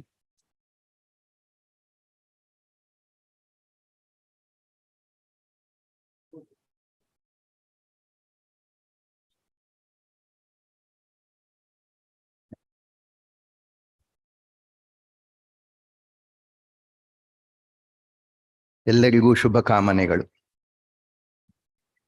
Very good morning to all of you. Very delighted and very perplexed. How could my name be the choice?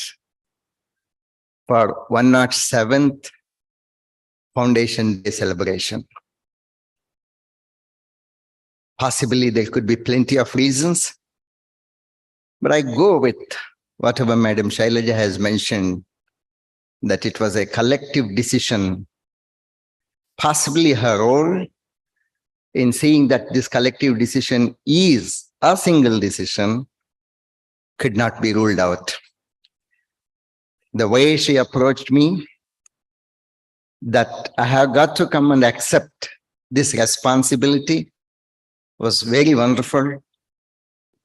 And the moment she said that she is from University of Mysore, I had no other alternative other than just to accept the responsibility. I think that this was totally my responsibility.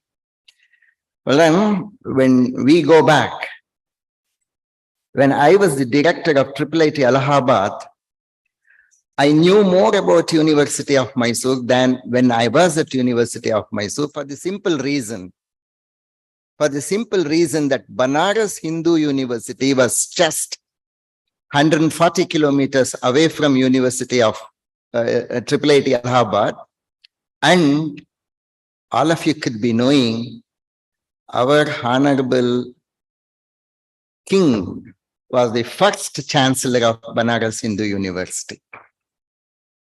So that, because he was from Mysore, and after 100 years, because I was from Mysore, I had all the elevation, I had all advantages at Uttar Pradesh, just because Maharaja of Mysore happened to be the first Chancellor of Banaras Hindu University. So I accepted this responsibility. Well then, today, I was just deciding what I should talk. Before talking, I got to recall some 2-3 important people. I was at SJ College of Engineering. I commenced my career at SJ College of Engineering. My mentor was Professor Chidananda Gowda, son-in-law of Kuvempu and former Vice Chancellor of Kuvempu University. He was my mentor. And he has been even today my mentor. And it was with him I completed my doctoral degree. I shared the happiest moment. I submitted the PhD thesis to the University of Mysore. And although I am the second recipient of PhD degree in engineering faculty, I am the first to receive the PhD from University of Mysore in computer science and engineering.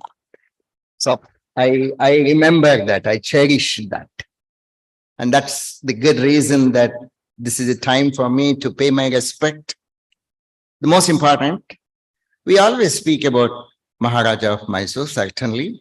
Certainly, they were instrumental in bringing up this university. Certainly, they wanted to be the greatest university, so they emulated several other universities.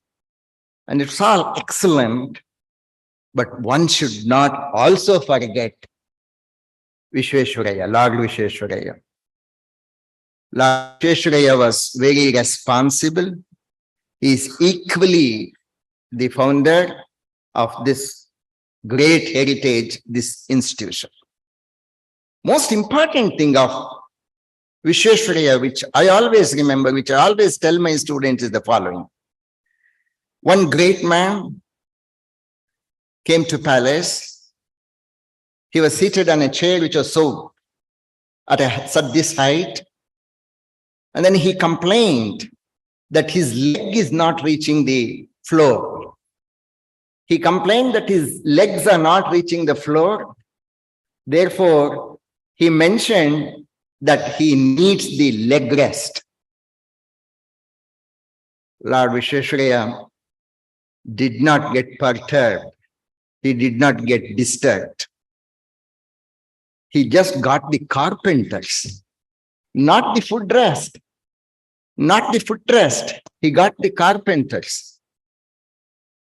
he got the stand of the legs, the legs of the chair, he got them equally cut and asked the chairman to be seated. And he also said, your legs now will touch the floor. That's not audacity. That's what is the enlightenment of a person. That's not ego, but that is the prestige of the nation. That's what everyone who walks out with education has got to live up to. Unfortunately, we live to the way of convincing the people. In fact, in any university, we could always see that all of us would be tied to pleasing a vice chancellor. Other than pleasing the vice chancellor, we don't have any other business. The unfortunate part would be the last year of a vice chancellor. In the last year of the vice chancellor, people who did not have the courage of telling, sir, these are the drawbacks of yours during the first 4 years, start speaking about the weaknesses of the vice chancellor in the last year. Where is the courage? Where is the courage of the people which remind them, which made them silent for all the first 4 years? And how could in the last year they start recollecting the voices of a vice chancellor? More so, towards the last 6 months, they even ignore the presence of honorable vice chancellor in the campus. They start looking who would be the next vice chancellor, because my loyalty has got to be towards the next vice chancellor. If this is the fate of the education, then what is the purpose of education? If the education is to please people, and if the education is even to forget the God who is within you and just to please the people, then where is the purpose of education? Honorable king of this place did not make the university to produce such people. He wanted to produce people who are stalwarts. And therefore, today, my lecture would be education for enlightenment. Education for enlightenment. Before I go, I just recall Professor M. Madaya. Professor M. Madaya was the Honorable Vice Chancellor. He called Professor K. Chidanand Gowda. He also discussed with the Swamiji of JSS Mahavidyapita. And then he said that I should come over to University of Mysore. It was Professor Madaya who was instrumental in bringing, and the ambassador who was corresponding with me, even today I remember, it was the then registrar, Mr. Sandeep Dave. It's only because of their effort and Professor Chidanand Gowda's recommendation that I could be across the road. In fact, Professor Madaya used to tell me, you will be across the road. You are at SJ College of Engineering, you come over to this campus, you are across the road. All right. And then I accepted. I also told him, we will invite you as an invited professor. I told him very clearly. I still remember it was 7 o'clock in the morning in his house in the, erstwhile Vice Chancellor's residence. I told him, I do not want to come by any invitation. I should be selected. Immediately, he told me, is this your promise? He was very catchy. Immediately asked me, is that your promise? Is that your commitment? Yes, if I get selected, I shall definitely come. I was in Japan at the time. Then he said that I have got the advertisement released.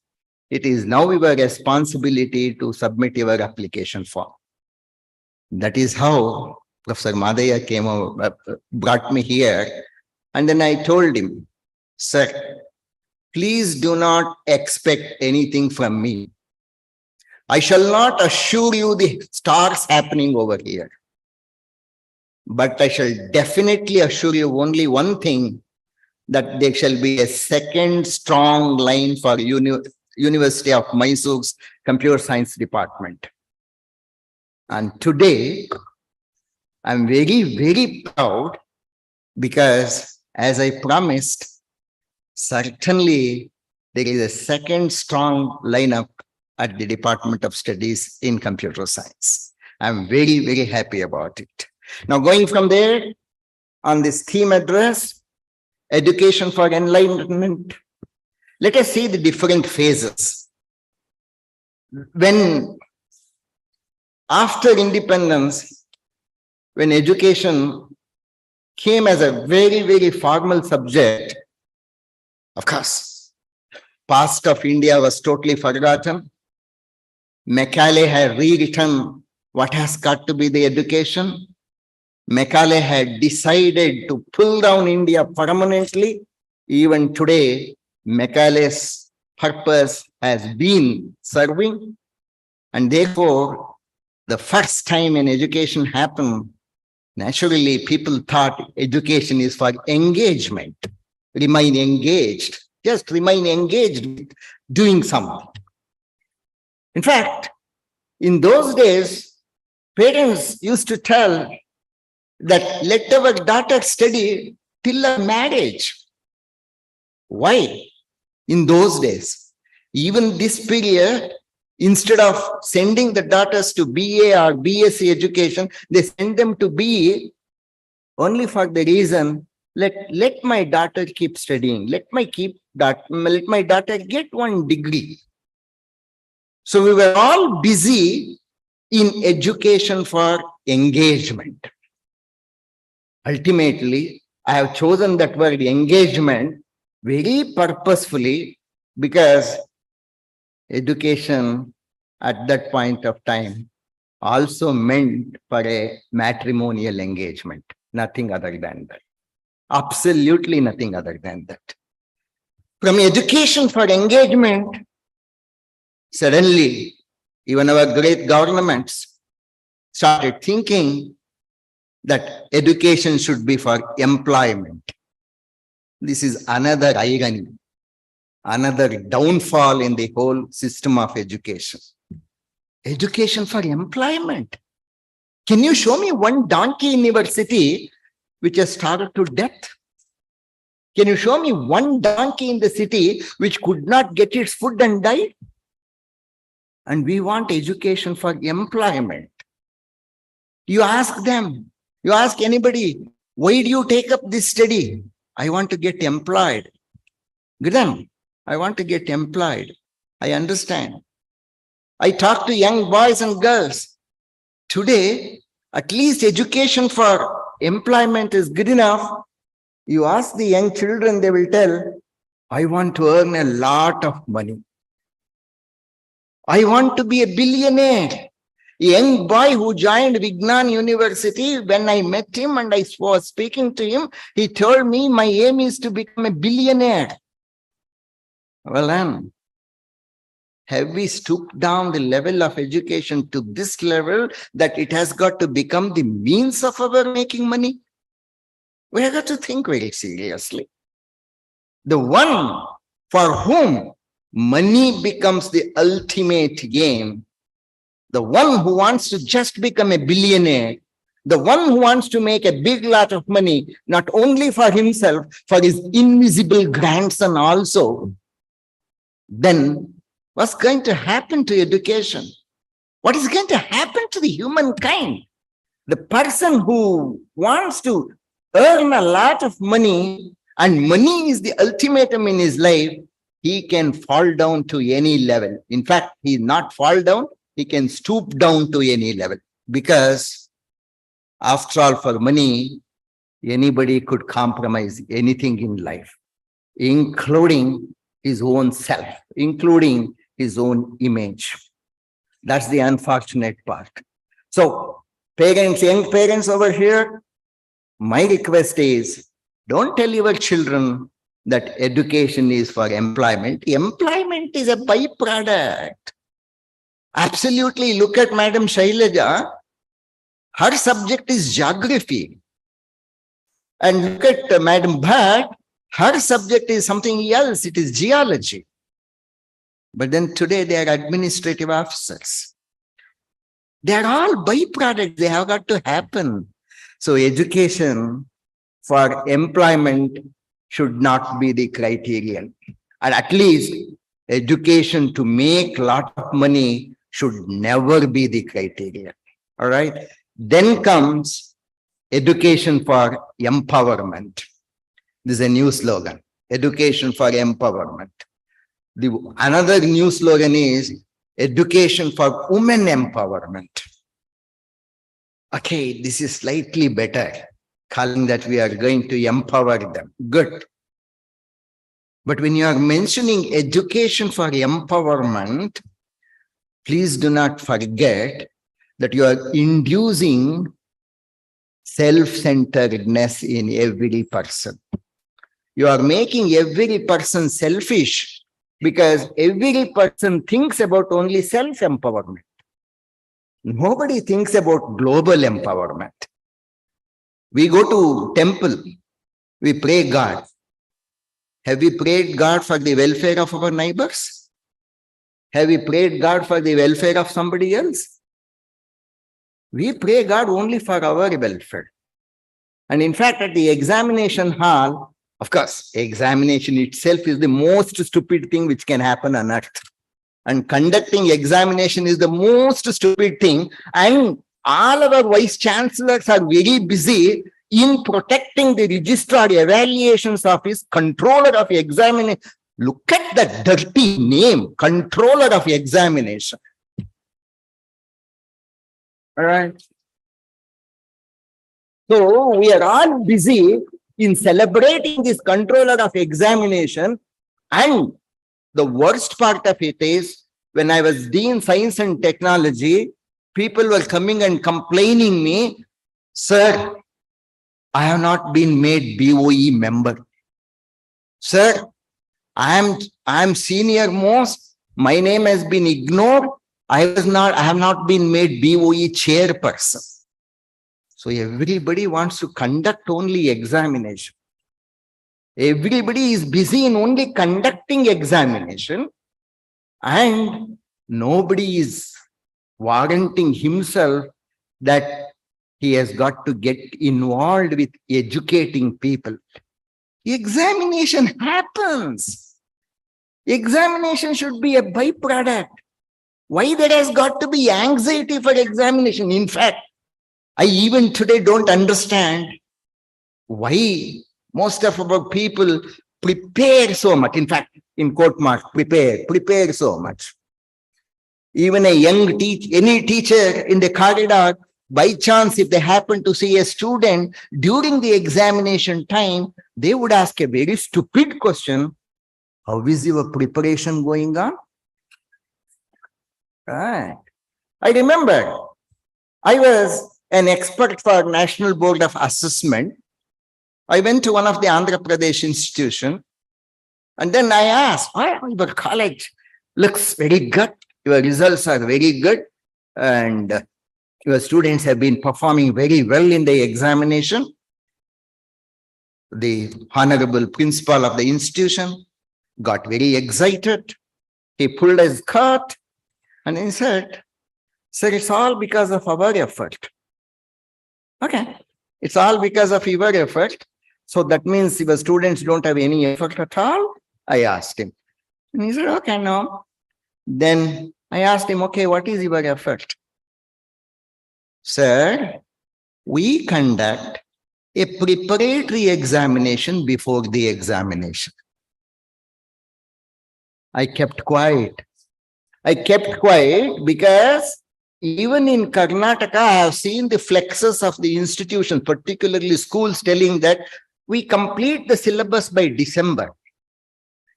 And from December onwards, we conduct only preparatory for the exam. This is our education system. All right. We are busy, and our parents are also busy in preparing the candidates for the examination. So preparatory examination. Right. And then I kept quiet. In NBA, last day is the exit meeting. Then naturally, of course, I'm outspoken. Dr. Guru knows that, and many of my colleagues know here. And I was not received very well because I was outspoken. And there, on that day, I mentioned the results of this institution is very good, the strength of the institution. And Honorable Principal mentioned that there is a preparatory examination before the examination. Perhaps Honorable Principal of this institution also had the pleasure of a preparatory marriage before his marriage. That was my exit remarks. So do we have preparatory marriage? I don't know. Could be. All right. So when I mention education for empowerment, please use that word empowerment at the high level. Do not induct that low meaning of being self-centered. Whole empowerment is not for myself. The empowerment is for my ambience.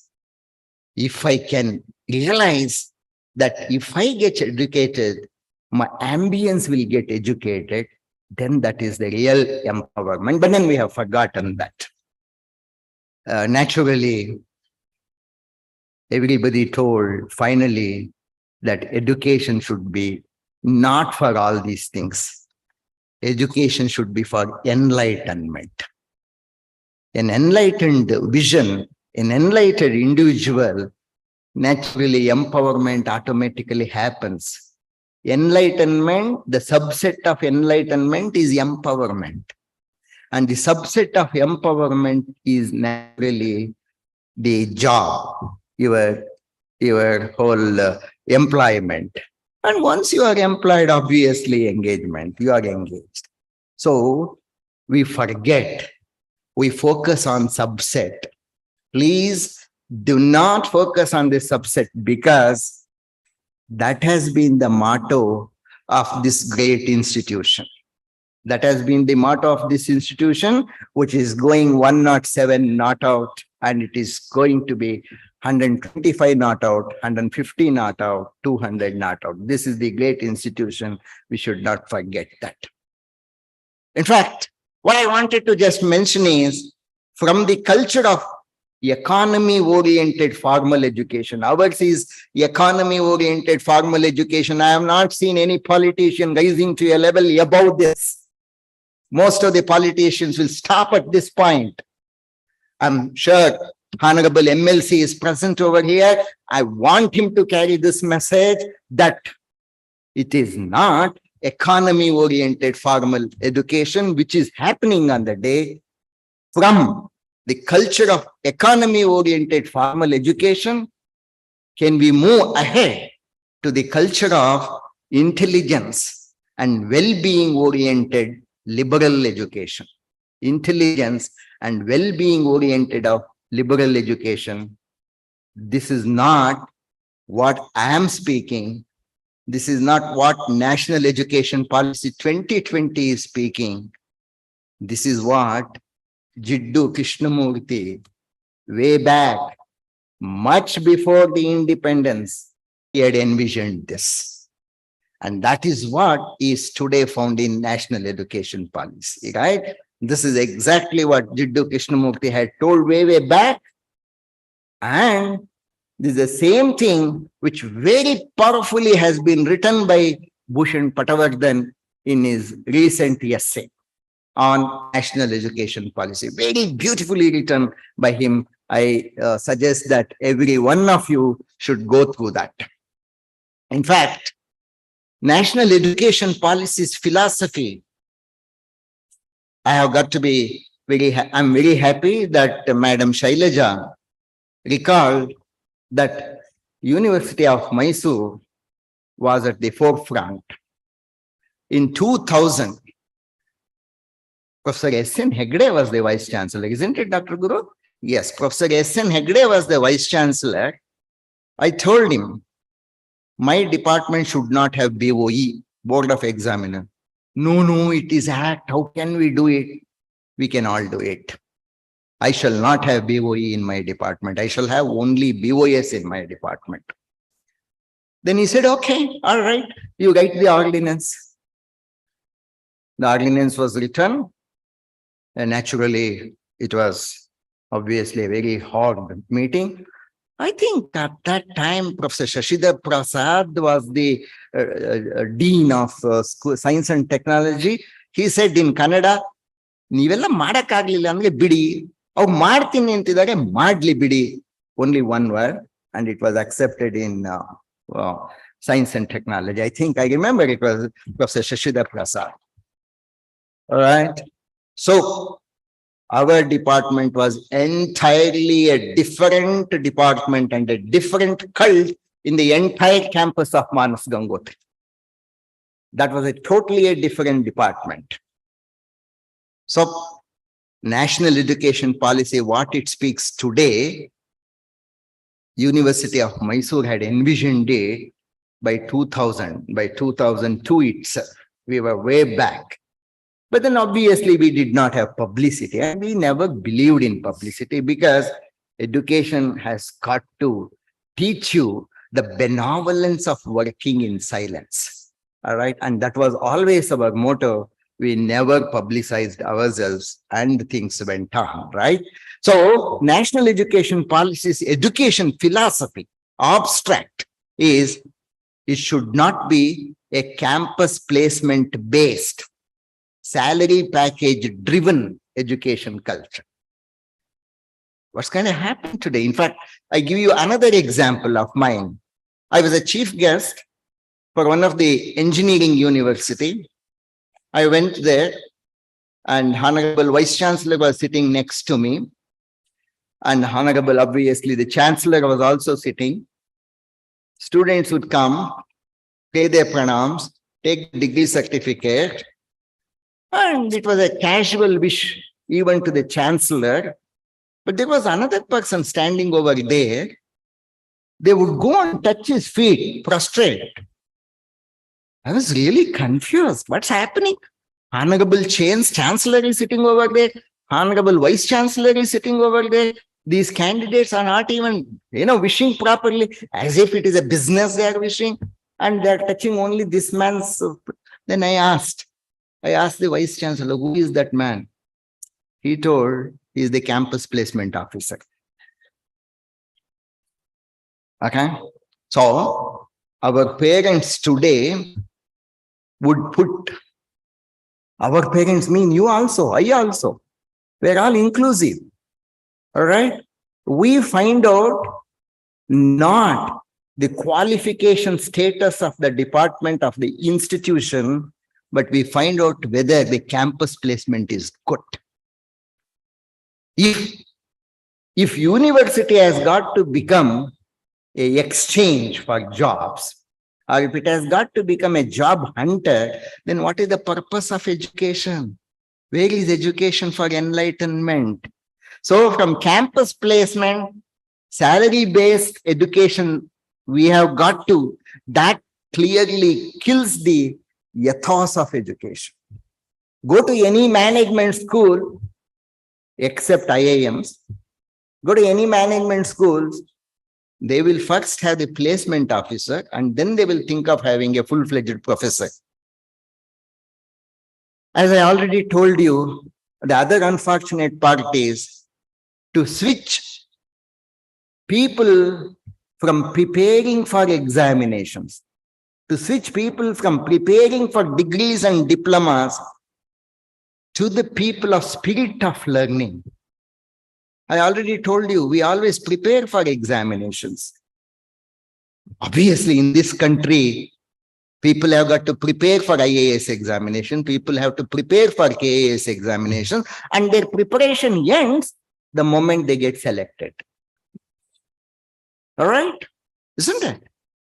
So if preparation is the only way of ruling this country, if the preparation is the only way of getting the stupid degrees, if the preparation is the only of passing the dirty examinations which are ritually conducted at the end of the year, and now later it has been conducted at the end of the semester, where is the one who is getting educated? Is he getting educated? All right. On the other hand, it has got to be learning. Jiddu Krishnamurti tells it in a beautiful way. We teach them what to answer. We teach them only what to answer in the examination. In fact, that is rampant even in PG centers. We teach them what we want, what they have got to answer. A physics teacher, he derives a very difficult mathematical expression and he does not forget to add, this is important. Right from my school days, my only worry was this. If the teacher tells that this is important, then why did I attend the classes till yesterday? Why should I attend the classes till yesterday? Because they were not at all important. Then only this is important. So when a teacher tells this is important, his intention is, this is not important from the point of your life. This is important from the point of your examination. So from that culture to the culture of lifelong learning, spirit of learning, which has got to be the purpose for education, for enlightenment, has got to be brought back. It is not that it was not in India. It is the sole property of India, but it has got to be brought back. The purpose of liberal education is not to simply prepare one for his first job. The purpose of liberal education is to prepare, keep him prepared for his second job, for his third job, and for his lifelong engagement. It is not just to prepare him for the first job. Again, here, I got to tell one more, which could be very, very strong. We have forgotten the education autonomy given to universities. We want to bring in uniformity in education across all the universities. We want to bring in the uniformity in education across entire India. We want to have uniform syllabus. They have all other reasons. It is for fluent credit transfer. It is for fluent ABC, academic bank of credits. But the autonomy in education has been totally forgotten, right? So liberal education aims at providing not only autonomy to the institution, but also autonomy to every educator. In fact, I love that Chak De movie, wherein Shah Rukh Khan tells, next 1 hour is yours. Next 1 hour is yours. You play the game that you want to play. And after 1 hour, it becomes a history. Don't forget, the next 1 hour is more important because people have got to remember the history. So teacher has got to be autonomous and he has got to understand next 1 hour of his presence in the classroom shall build up, shall write a big history. And there he has got to be autonomous, and that has got to be the ultimate aim of liberal education. What I am trying to tell you is the following, that the laws, regulations, etc. shall not force any department to fit into any framework. We all write the rules, regulations, etc. to see that all departments should follow the same framework. How can the same framework be possible for the Department of Philosophy? How can the same framework be possible for the Department of Physics? I cannot just understand, right? I just cannot understand. That is where a lot of philosophy has got to be over there. And then quickly going through, all of us watch Ramayana, all of us watch Mahabharata. In fact, I'm using the word watch because nobody reads. Everybody watches only on TV today. Ramayana is watched only with the intention of Sita Apahagana and beyond that. Mahabharata is also watched only because of the last part. I request all the academicians to focus on the quality of education, the method of educating the people in Ramayana and in Mahabharata, the whole epic stories. The way the teachers, Dronacharya or the teacher in Ramayana, how they focused on liberal education, how they focused on skill-oriented, practice-based learning has got to be understood, and that is what is spoken today in our national education policy. You look at Chanakya, Chandragupta Maurya's period. Chanakya mentioned that. I will read that, whatever Chanakya mentioned, but of course I'm going to read it in English. Never limit your children to your thoughts. Never limit your children to your thoughts. Because I want my son to become an engineer because it is my thought. I want him to do this because it is my thought. So he tells, Chanakya tells, never limit your children to your thoughts. Education should be the way the next generation grows up. The next generation grows up. Look at the enlightenment that they had. Teachers should have freedom. Teachers should have freedom to design programs as they wanted. What has happened to these governments? They want uniform syllabus. They don't want the teachers to design. All right? So teachers should have freedom to design programs as they wanted. Should also exercise freedom to test the students using their own methods. Using their own methods. That's the reason when Professor S.N. Hegde was there, we were bold enough, computer science department was bold enough to tell that we shall not have a BOE, right? That's the purpose, because should exercise freedom to test the students using their own methods.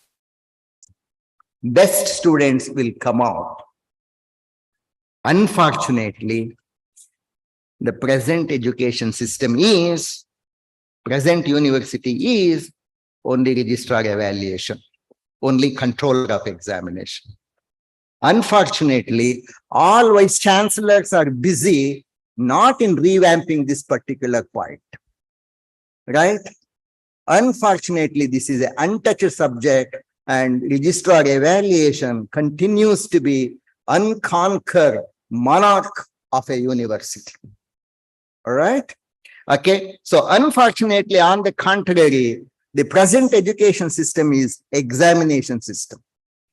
C.N.R. Rao, you know who is C.N.R. Rao? Bharata Ratna C.N.R. Rao.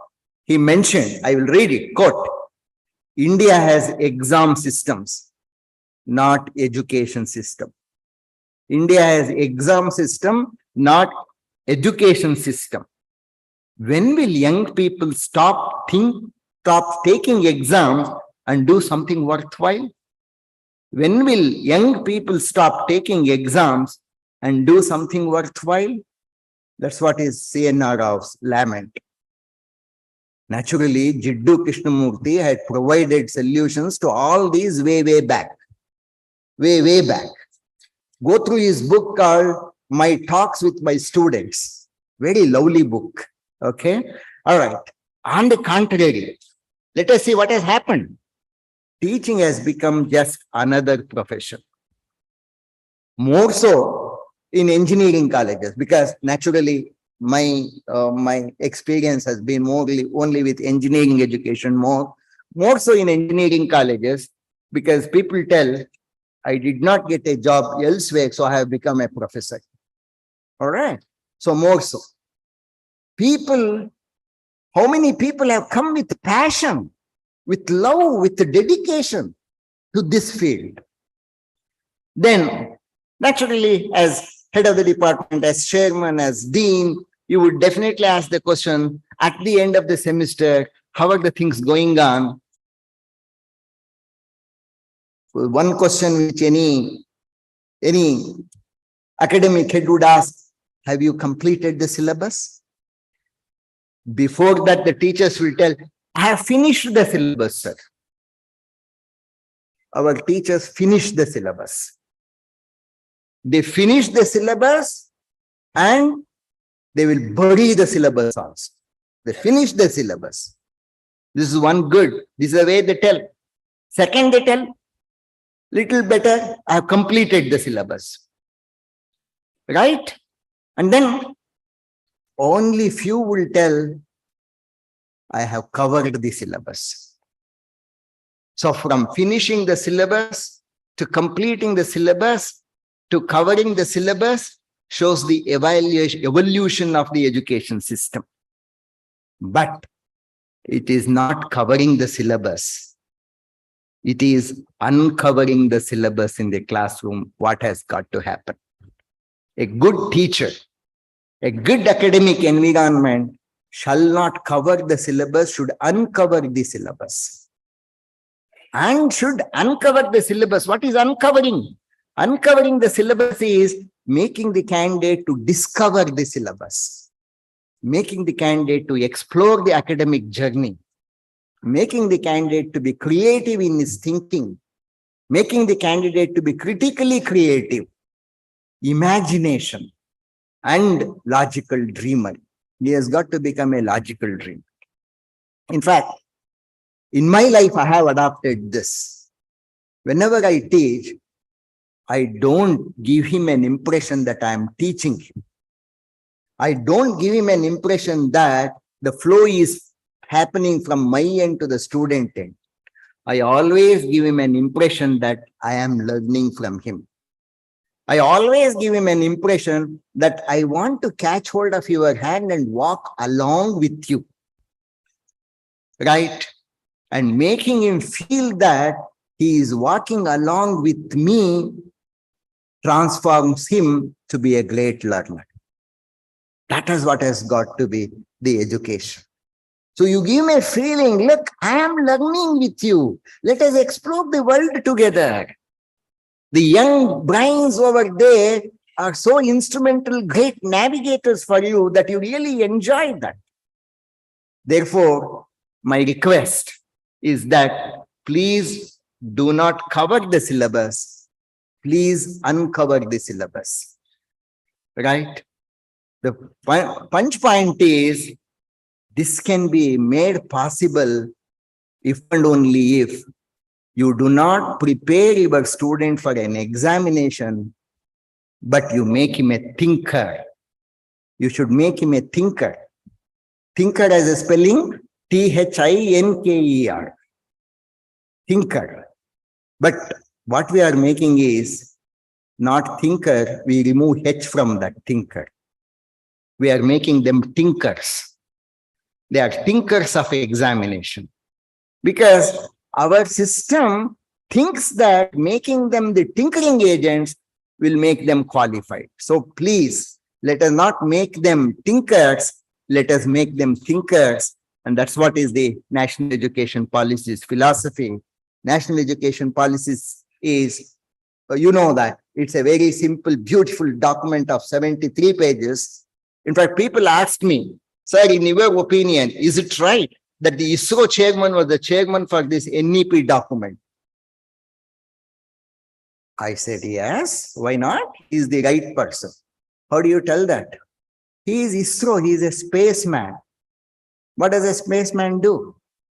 He will look at the earth from a height, isn't it? And then he can have the total view, proper view. All right? So ISRO scientists surely can see from the space into the entire spectrum of education, and he will have the total view. And that is the reason why ISRO chairman, it was the right choice that he became the chairman of National Education Policy. Higher education policy, as you know, it is from section number 9 onwards. But if you read section number 9 onwards, it will not going to convey anything. You have got to read the introduction, which is about 4 pages, well written. And if you understand those 4 pages, the National Education Policy spans right from the epic story of India up to Chanakya's period, and thereafter it covers all, without telling Jiddu Krishnamurti, it covers all the imaginations of Jiddu Krishnamurti. Specifically, all teachers should go through section number 9, 10, 11, 12. I shall pick up some of the important statements which have got to be immediately implemented in any teaching system. It tells the assessment method must be scientific. It removes the word examination. Have you read National Education Policy? If you have read National Education Policy, nowhere the word examination has been mentioned. It in fact tells, stay away from the high-stake examinations. All right, it is exactly the same sentence. Stay away from high-stake examinations. It tells the assessment method. People should be assessed, not examined.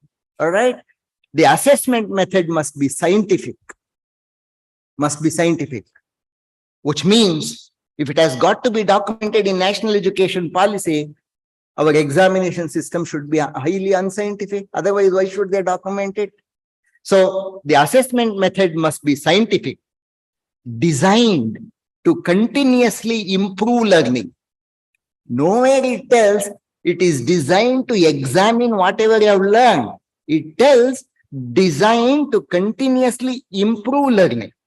Is it all right? Your assessment should also be a feedback to improve the learning status of a candidate. It is not examining him and it is not giving him a first class or a second class or whatever the class. It is not giving him the grade. It is providing him the feedback such that he aligns himself to the purpose of learning. All right? Designed to continuously improve learning. In fact, the most interesting line which people have not picked up from national education policy is a very simple line: test the application of knowledge. On the other hand, what sort of questions do we ask? What sort of questions do we ask? In fact, I beautifully remember a biology teacher asking a question with a neat diagram of amoeba. What is a neat diagram of amoeba? I can't even understand. With neat diagram of amoeba, label all the parts. Where is the test of the application of knowledge? In fact, in our computer science, people definitely ask the question, what do you mean by pattern recognition? A good student should always tell, I don't mean anything. It was my teacher who was meaning something, right? I don't mean anything. If he writes that, will you give him full marks? Okay.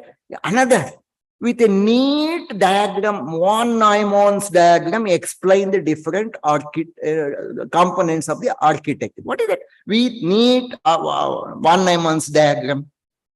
I even today remember, there was a classmate of mine who was very bold.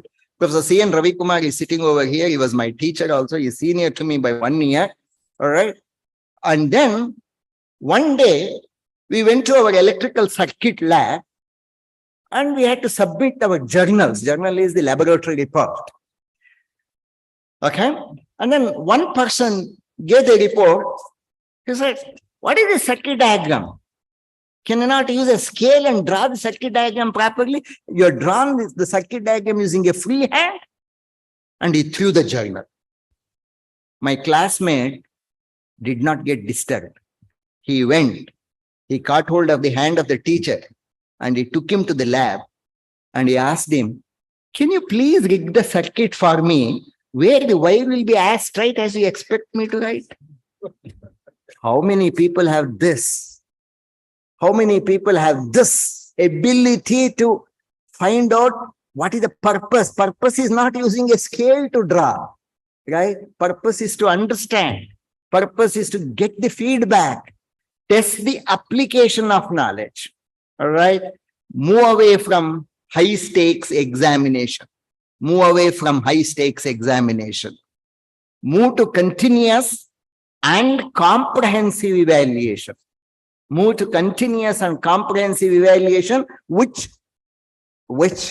on various platforms, I was telling all my people, and this is the only first time that I got a lot of appreciation for what I did when I was in this institute, because at that time, nobody appreciated. And on all meetings, Honorable Vice Chancellor Professor Talwar used to sit there. Had he not been sitting, people would have hit me, right? So that's what is move away from high stakes examination, right? Move to continuous and comprehensive evaluation. Lastly, assess students based on learning goals, not what you want. I always ask Guru, Dr. D.S. Guru, look, you have to set a question in such a way that whatever a student writes logically should become an answer, not what you expect to be an answer. Can we set one question in our question paper where whatever the student writes, putting his logical bent of thinking should become the answer, and there have got to be various answers for a question. That's what is education, and that is what is the enlightened person. In fact, on a very, very lighter note, I always tell this, and I think I might have told you this, our Kannada teachers are always very busy in asking a very simple question: describe Sita Parana. Well, Sita Parana has already been done by Ravana. And obviously, teacher also has done Sita Parana in the class. Isn't it? Right? Then why do you again ask Sita Parana? On the contrary, can I not ask a simple question, which could be a multidisciplinary question, which could be brought to a modern status? Assume Sita had undergone a karate training. Assume she is a black belt in karate. What would have happened at the stage of Sita Parana?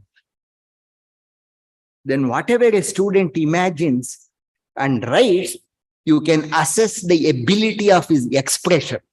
You can assess the ability of the language. You can assess the ability of his imagination, not memorization. Isn't it? Not memorization. All right. That's what has got to be the empowerment of every learner. All right. So that's what I'm telling, that my concentration has got to be on learning. Well then, I don't know. Please tell me when I should stop. Okay. All right. Okay.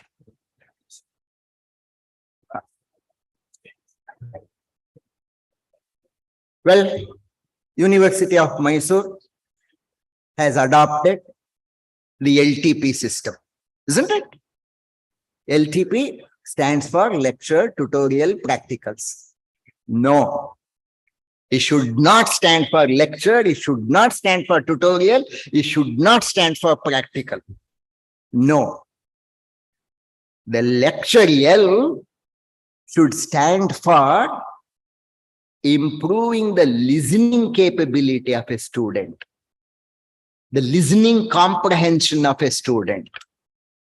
So your lecture, your L, the lecture, has got to be so strong that the student has got to focus his ears and eyes and his body to listen to you, listening comprehension.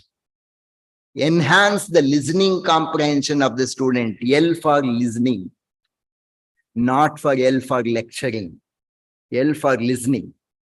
And your value as a great lecturer will definitely be reflected if he can listen comprehensively and if he can inculcate that. T is not for tutorials. The tutorial classes are meant for transactions. Allow him to transact. Allow him to have a mobile, very, very comfortable transaction with you, the transaction. So L for listening comprehension, T for transacting comprehension, and P for not practicals, not at all for practicals. P should be for participatory practicing. It has got to be participatory practicing. There is a beautiful meaning in this LTP. L is listening. What does he listen? He should listen to the concepts in the class. What does it transact in the transaction? How concept can be converted into reality. How concept can be transformed into a skill set. That is what has got to be transacted. So a transaction, it is applicable. Whatever I am telling you is applicable to teach any languages also. It is not only applicable for science and engineering, it is applicable to any field. First concept, then transacting. In fact, I always tell, and I practice. At IIIT Allahabad, I did it. At Vignan, I have done it. I just ask my teachers, enough, reduce monologue in the class. All your lecture classes are all monologue. Reduce monologue. increase dialogue. Allow the students to talk, increase the dialogue. So the dialogue can happen only in T classes, the transactions. And then P is participatory practicing. That is where the skill happens. Today, suddenly national education policy and suddenly academicians and great educationists always talking about skill education. Skill education is not different. After all, what is skill? Skill is the ability. It is an intrinsic ability of a candidate to transform the knowledge into action, to transform the knowledge into performance, to transform the knowledge into a product. The IAS officers or the KAS officers' skill is in action, skill in reacting to the situation. All right. But the concept has got to be strong. The knowledge has got to be strong. The entire knowledge has got to flow concurrently, not one after the other. Like in our examination question paper, first question for first chapter, second question for second chapter, third question for third chapter, and nowhere we have asked a question which could cover the entire syllabus. Because we don't uncover the syllabus, right? Because that is the way we give out the scheme, that the first question should be from first unit only, second question should be from second unit only, not from what the entirety of learning, right? Okay, so the skill is the ability, it is an intrinsic ability of the candidate to transform the concept, to transform the knowledge into action, into performance, into a product. That is what is the skill set, right? And the skill will happen in T and P, transaction and participatory learning, whereas concept happens in L and T. L and T and T and P, T will be the bridge, all right? That's what Bloom's taxonomy also tells. But unfortunately, all our teachers would limit to the first and the second part of Bloom's taxonomy. They forget that university is for higher education. Bloom's taxonomy is for school education. The first, second, and third is for school education. We are at higher education. And as I said already, national education policy tells that you have got to start from the application of the knowledge in higher education, right? We just don't trust their school education at all. We still limit ourselves to the Bloom's taxonomies, first level and second level. But for higher education, it has got to start from application, which is third level at Bloom's taxonomy. We have got to start from application. We have got to go for critical analysis. We have got to build up the ability to evaluate, creative imagination, creation of a new knowledge. Ultimately, it has got to be the creation of new knowledge. That's what has got to be the whole crux of academy. In fact, a learner should ultimately become a logical dreamer and an effective performer. He must be a logical dreamer and he must be an effective performer. He must be so logical that he should be remote control the kite flying over there. That's the level to which an academician has got to, guys. And if somebody can remote control the kite flying over there, naturally is an enlightened body, is an enlightenment. It's a reflection of enlightenment, right? All right. Then what is continuous assessment all about? Continuous assessment speaks about only two components. Number one, the formative assessment. Number two, the summative assessment. We are more interested in only summative assessment. I'm very sorry. I feel very disgusted when I tell that we focus on board of examiners. We focus on paper setting. We focus on only printing and unfortunately our registrar evaluation should keep it so confidential. Question paper. Give me the question paper. I shall open it and I shall display it on the notice board. Even then my students cannot answer my questions. All right. We spend on all these. On all these only we spend. So national education policy clearly talks about the importance on formative assessment. Formative, such a beautiful word. the evolution, the assessment of the evolution of a candidate as he is picking up his studies. Summative assessment is necessary, but that is not the end. The failure in summative assessment should never be taken as a failure. It is formative assessment which is more important, right? The formative assessment is as he grows along. What is formative assessment? After all, is the ability to plan and to transform the concept to solving the problem, which definitely takes a lot of time, and you have got to give him sufficient time to do that. That is why it is a semester-long program. So we forget that. On the other hand, what we do is, even for formative assessment, we conduct again tests. We conduct again classroom tests. We again conduct mini examinations. Mini examinations at the end of first month, at the end of second month, at the end of whatever, test 1, test 2. They will not. You have got to really assess through very creative assignments. The moment I tell assignment, there is a very simple problem. Whole class of 60 students, whole class of 70 students, teachers will dictate only 1 question or 2 questions as assignment. And obviously, our people are so good that they go to Wikipedia, they go to Google to find out the answer. Google, Wikipedia, ChatGPT, they give answers, but they don't give your opinion. All right? Don't formulate your opinion based on somebody else's opinion. Don't decide your life based on somebody else's opinion. Don't decide your decision based on ChatGPT. All right? Let us involve. That is what is formative assessment. Okay? So in summary, formative assessment is understanding, thinking, planning, building, implementing, executing, correcting, and discussing. And do you know what is the weightage I recommend? I recommend 70 to 80% of weightage for formative assessment. Summative assessment should happen. What is summative assessment? So-called examination. It should happen. Why should it happen?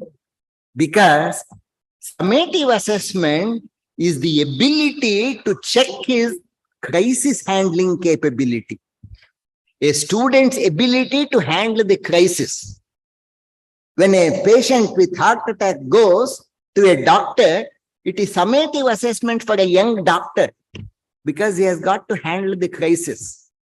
When the when the bridge collapses, it is crisis assessment for a civil engineer. When there is a huge rainfall, right, in North India and even in North Karnataka now, it is crisis assessment of administrators. It is crisis assessment of KAS, IAS. It is the crisis assessment of engineers. And that crisis assessment is a summative assessment. Abdul Kalam tells a very interesting thing. Nature gives the question paper first and then teaches you.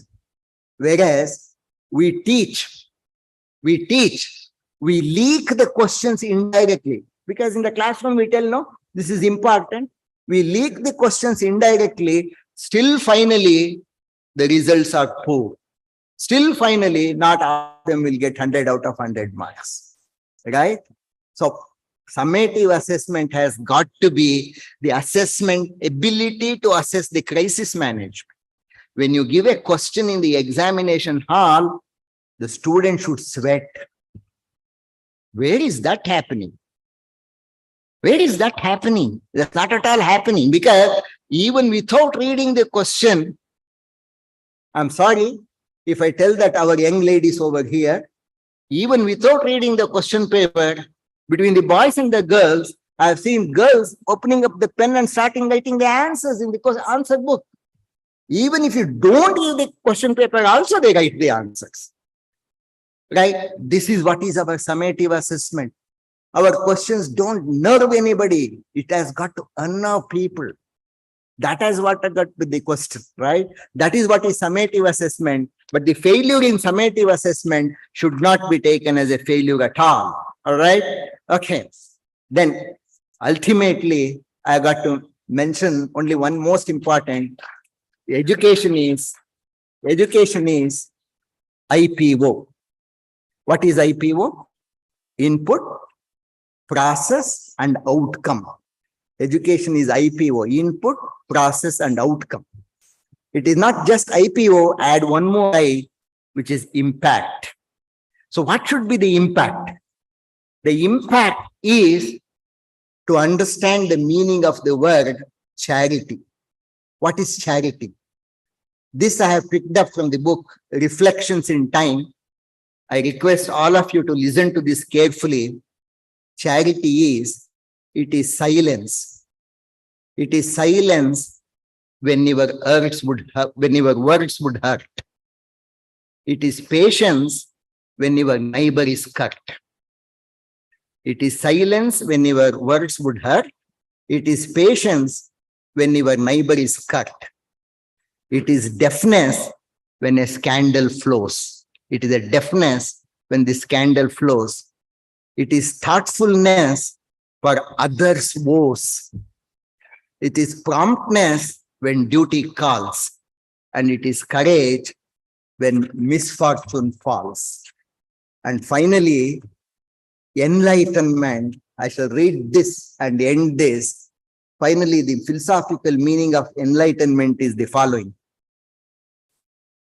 People are unreasonable, illogical, and self-centered. People are unreasonable, illogical, and self-centered. Love them anyway. Still love them anyway. If you are successful, you will win. Please note, you will win false friends and true enemies. If you are successful, you will win false friends and true enemies. Succeed anyway. The good you do today will be forgotten tomorrow. The good you do today will be forgotten tomorrow. Do good anyway. That's what is the philosophy finally. Honesty and frankness make you vulnerable. Honesty and frankness make you vulnerable. Be honest and frank anyway. Be honest and frank anyway. The biggest men with the biggest ideas can be shot down by the smallest men with the smallest mind. The biggest men with the biggest ideas can be shot down by the smallest men with the smallest mind. I am telling this particularly to these young KAS officers and to all these youngsters over here. Don't forget this. The biggest men with biggest ideas can be shot down by the smallest men with the smallest mind. Think big anyway. Don't just prevent yourself. Think big anyway. People really need help. People really need help, but may attack you. People need help, but may attack you if you do help them. Help them anyway. That is all the enlightenment. Thank you very, very much.